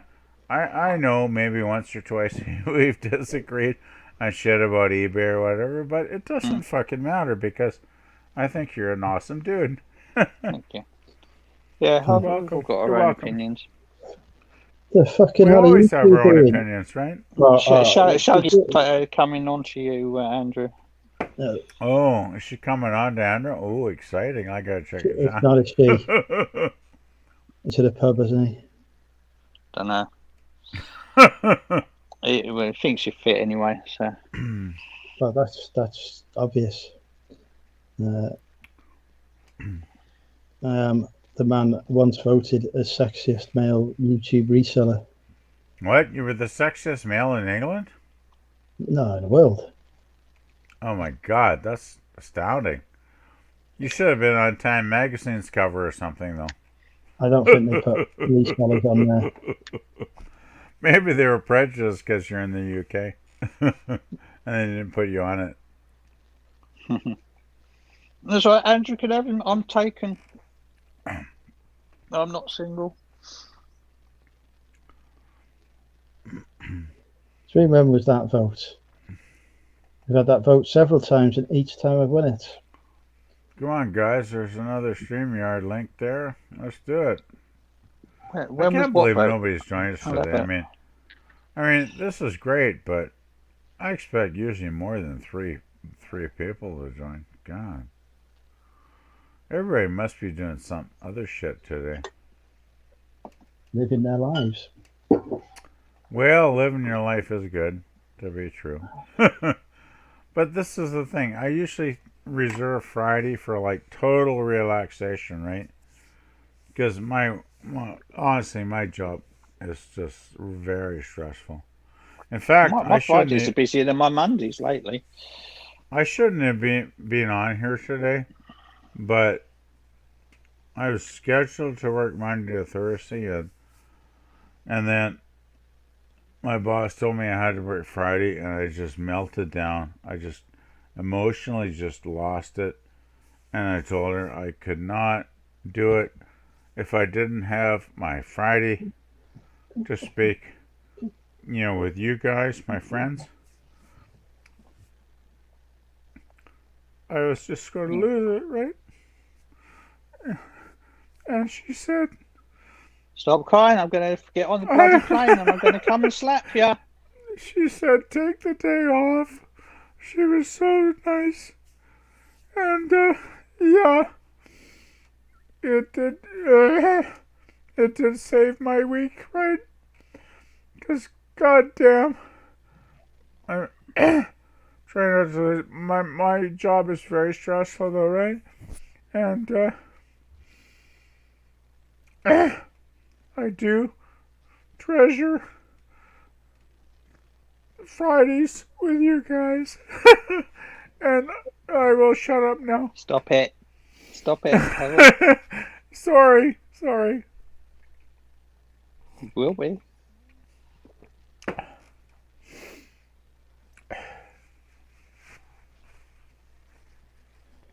So, new conversational subject. Yes, let's have something. Yes, please give us a fucking subject. He's Because I just lost my shit and I feel like an idiot. Give me a fucking topic, please.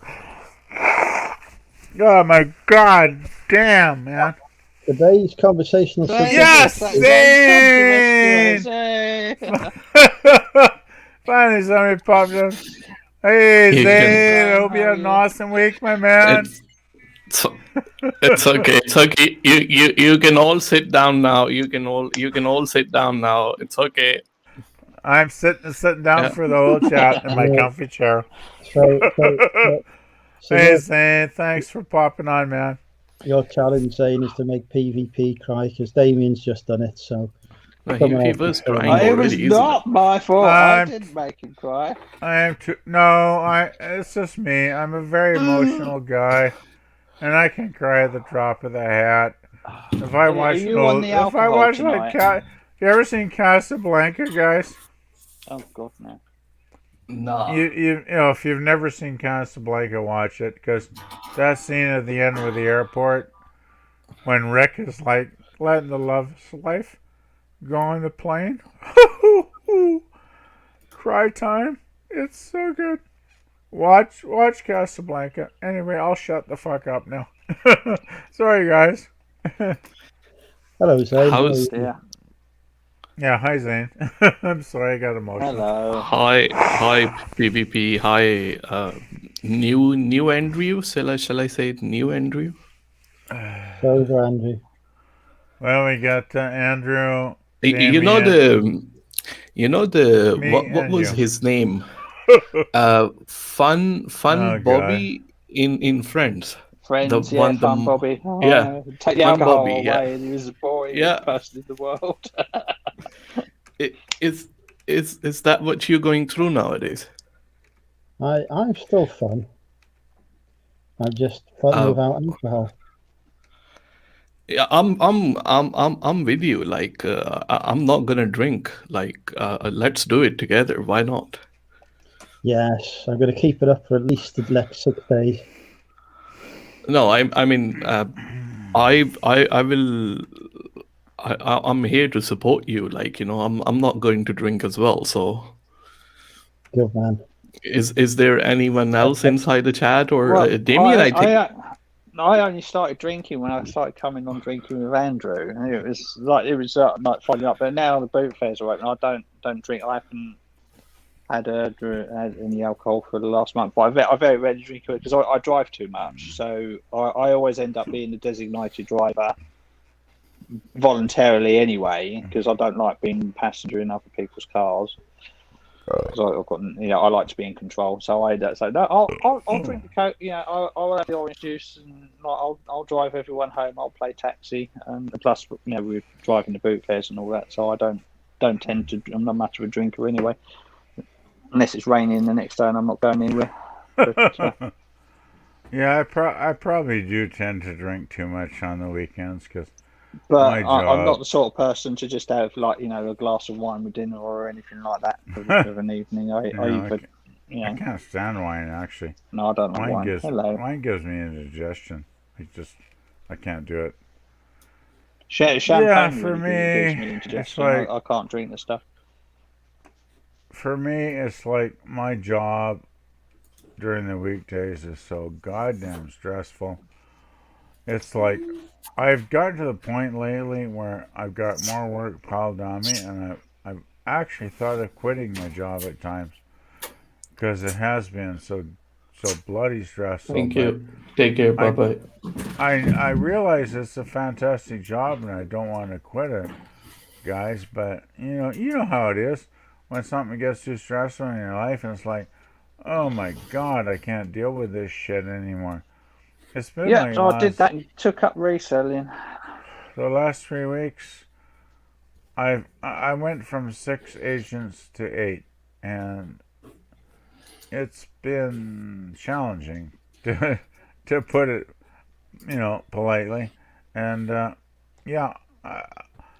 yesterday I was at work. On Thursday I was at work, and the lady that schedules shit told me I had to work all day Friday from 9 to 6, and I said, no, I can't do it. I'm going to have a breakdown. I have to, this is a tribute to you guys. I told her I have to have Friday afternoons with my friends on YouTube, to just socialize, right? And it's fine. It's okay. Hold it. She was good though. She told me to take the day off. So it was good. Let Zane do some talking. It worked out good, so I'm glad to be here. Speaking of work, when I used to work, I was a product manager in a telecom company. I'm not going to name it because once I left, that was not really on a good terms. So I'm sorry to hear that, Zane. I mean, not really really bad, but it's just the job that wasn't for me. Did you defecate on the owner's desk? No, nothing like that. So I used to start 9 in the morning and finish 6, and 7 o'clock I used to go and work in a restaurant until 3 in the morning. That was my routine for every single day. Oh my God, that's a horrible schedule, Zane. Yeah, you must have been exhausted, man. No, not really. I wanted to do more. That was like me. My God, but it sounds like you're working like all day. But that's all 24 hours. So I used to wake up like. When did you sleep? No, not much. In those days, for a couple of years, I was sleeping for probably 3-4 hours every day. I would die. Couple of hours, 3 hours, I would die. But I'm older than you, so you're a young man. You're more resilient. So I woke up like 7 o'clock in the morning, and I was living in West London, and I had to travel all the way to Canary Wharf. And from Canary Wharf, I come back to Shoreditch to work inside a restaurant, and that's like. From Canary Wharf to Shoreditch is half an hour commute, and from West London going to Canary Wharf is hour and a half. So I used to wake up like 6 in the morning and then get ready, go to work, finish that 6 o'clock, and then just travel to a restaurant, change there. I had my bag with me and just change there, start that job 7 o'clock, and then finish that 3 in the morning. And then from there, I used to take an hour-long bus, reach 4 o'clock in the house, and then sleep for probably 2 hours, max 3 hours, and then wake up again and go to work. So that was my routine for Monday to Friday. But Saturday and Sunday, I was only working in a restaurant, so I had only 2 jobs at that time. Oh my God! But even my Saturday and Sunday, my mornings was free, so I was looking for another job which I can only do in the morning, Saturday and Sunday as well. Like, it was a crazy time, really. My God, I respect you so much for being so resilient and strong to do those hours, Zane. Like, I'm just not that kind of person at my age. I find if I gotta work more than like maybe 32 hours a week, I just melt down, right? I can't do it. I just can't do it. I respect you greatly, my friend. 32 hours a week is not even a full-time job. It's like 4 days a week. Yeah. But 4 days a week is as much as I really feel comfortable with, right? I was doing sometime probably 90, 100 hours. I would die with those hours. Seriously. I was doing 20 hours a day at the start of the apocalypse, 7 days a week. The thing is, everybody's different, right? And I had a meltdown. I gotta be honest, guys. I had a meltdown at work yesterday. I had put in more hours than I was expected to. I was expected to just do like Monday through Thursday. And my boss told me on Wednesday, like, oh, work Friday morning from 9 to 1:15. Then, half an hour before my shift ends yesterday, I get an email saying, I gotta work till 5 o'clock today. And I just talked to the lady who sent me the email. And I was like, I can't fucking do it. I just can't fucking do it. If I gotta do that, I'm gonna lose my shit. Because I need my time with my friends on Friday. And it was like, no, I just lost my shit. And luckily she was so nice. She said, don't worry. Don't worry coming on Monday. She was great, but god damn, my work has been so stressful lately. And I hate listening my shit like this, guys. It's embarrassing, but you know what it's like, right? Not really. It's okay. Like you have to think about, like, after this live session will finish, every one of us have to go to bed as well. So if you're gonna keep on doing like this, the only thing we're gonna do is just to think about you. So nobody will be able to sleep. I don't want to. No, I don't mean. Please don't think of me. I'm just being honest. I'm just communicating with my friends because you guys. I think of you as friends. Please don't worry about me. I'll be okay. I'm just being honest about my week. That's all I'm saying. 32 hours is nothing, so I'm not sure why you crying. 32 hours is a lot for me right now at my age. You know, Jordan Peterson is a Canadian philosopher as well. I've got his channel. Yeah. So he says that life, it's not fair, but it's not meant to be fair. It's just meant to be meaningful. I'm old enough to have realized that a long time ago. Yeah. So I'm older than you, and I know that life can be very, very harsh.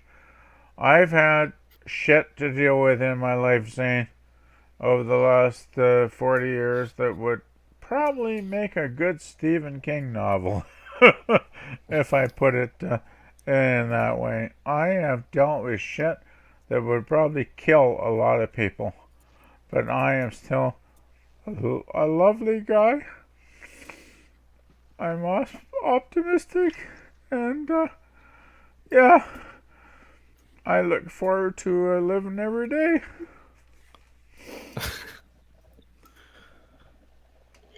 Don't worry, you can definitely do that. So, the only person that we really need to support at the moment is Andrew, because he's not drinking nowadays. Poor So Andrew, drinking that crappy juice, whatever he's drinking. no, it's not. It's not crappy. It's really healthy. So Well, maybe healthy, but I know Andrew probably wants to go back to the cider. No, In his secret heart.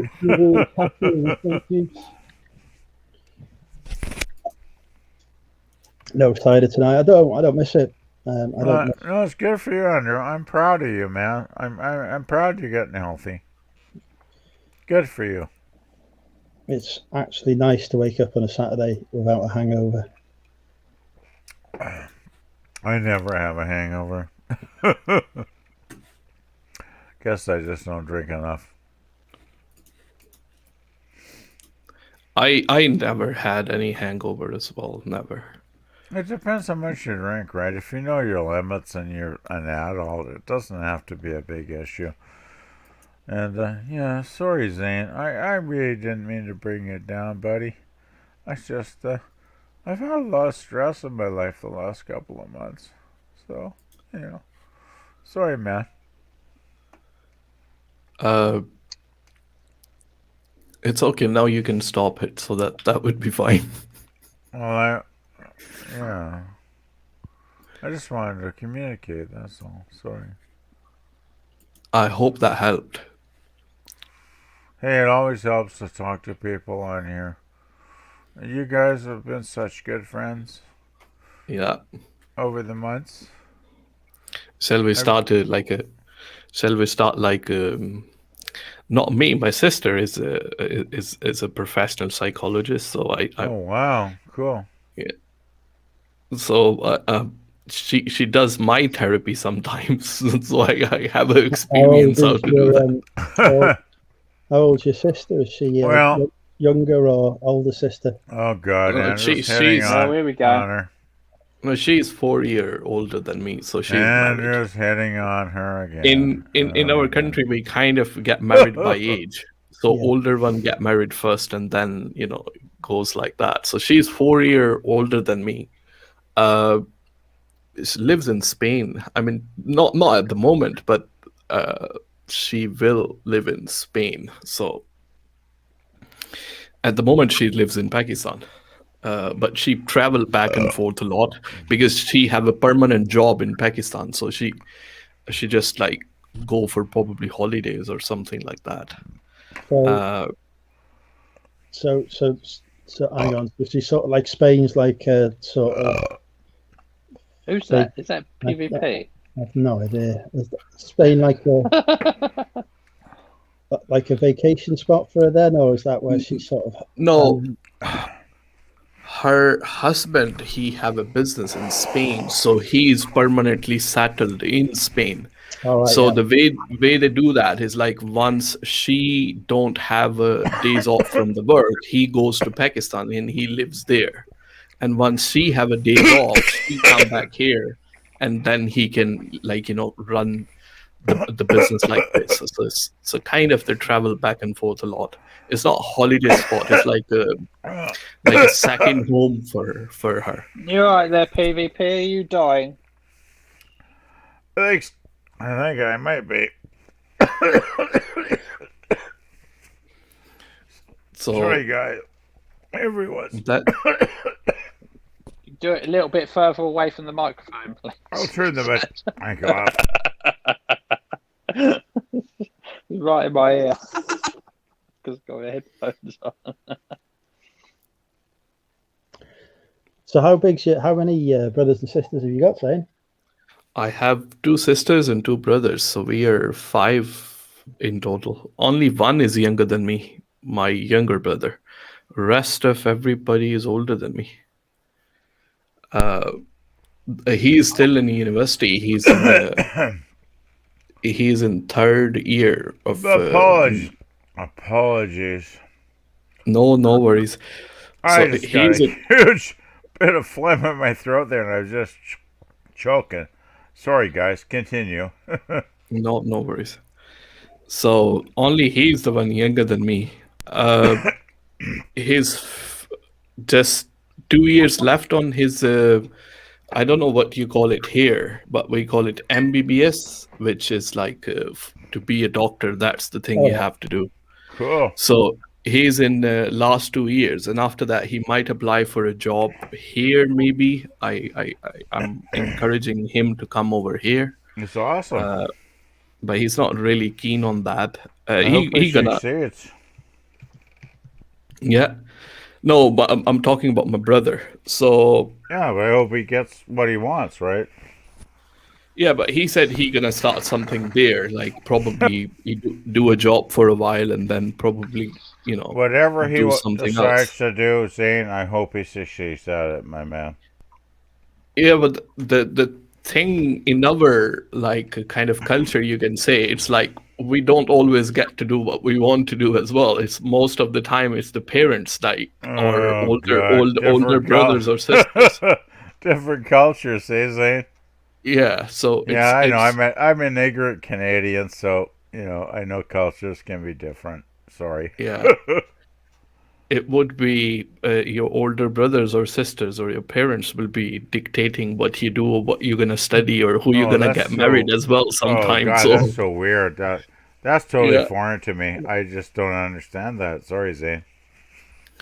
Yeah, but I mean, especially educational wise, if you ask me, when I finished my, let's say, A levels, I don't think I was old enough to really understand what I really want to do and what are opportunities out there. And I would appreciate if my father or my older brother will explain me a little bit. Okay, this is if you go into this one, this is what you're gonna get, or if you do this one, this is what you're gonna get. And I think it can be really helpful for people sometime. So those are the other guidance things as well. Is always nice, isn't it, Zane?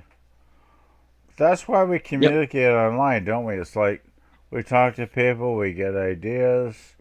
They say that's stupid, that's a good idea, and we learn. And learning is what it's all about for me on here. So yeah, that's all about it. How's everyone is going? Sales or here? I don't know if you guys have talked about it before or. Yeah, up and down. Getting a good day and then a quiet day, and then a good day and then a quiet day, and it's all over the place at the moment. There's no consistency at all. I am steadily doing 2 or 3 a day because I am not listed a thing for weeks.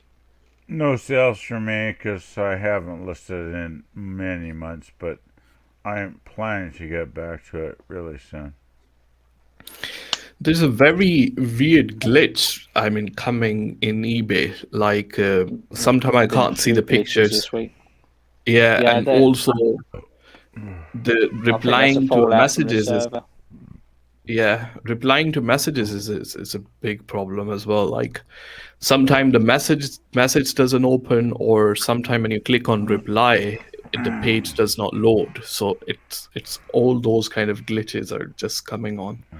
Yeah, apparently they've been playing around with the database as well. People are complaining that the field names have been changed and tweaked slightly when their APIs, when they import stuff. So they keep they're always fiddling about with it and breaking something. I don't think the day goes by without something going wrong at some point. I'm getting phantom offers through. Like, go on a website, it says, you've got an offer, respond to the offer, and it's not there.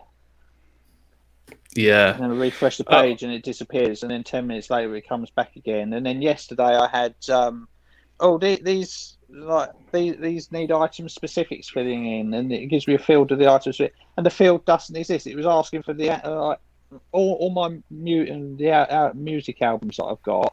It was asking for, it says this item specific is required to album name, and then you go into it and there is no field called album name. So that Then that disappeared this morning, so that's gone. So they keep pissing about with things. It's surprised anybody could sell anything on this site.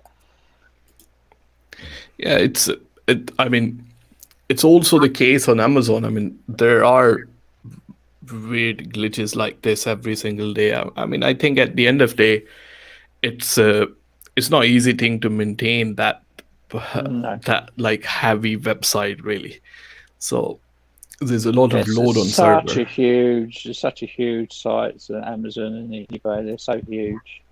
The amount of data they have to handle, the amount of variables and sources of information and outputs, everything like that. It's all crazy. I hear Amazon are changing it now, so you have to bank with one of their preferred payment supplier bank things. Not heard of this one. It was like something like that. If your bank's not approved by on their approved list, you have to get one that is. So I think they're kicking out quite a few of the challenger banks like Tide and Monzo and things like that. So if you haven't got a bank, if the bank you're banking with hasn't got a banking license and is a true bank, I think Amazon are ditching them. So people are starting to go, I bank with Tide and Amazon won't let me bank with them now. What do I do? It's not. You can get a basic bank account with any of the major banks. It's not like no. Yeah, but people are having to change things, and like Amazon is like them say, well, it's another thing in their rule book, isn't it? So you have to play by our rules.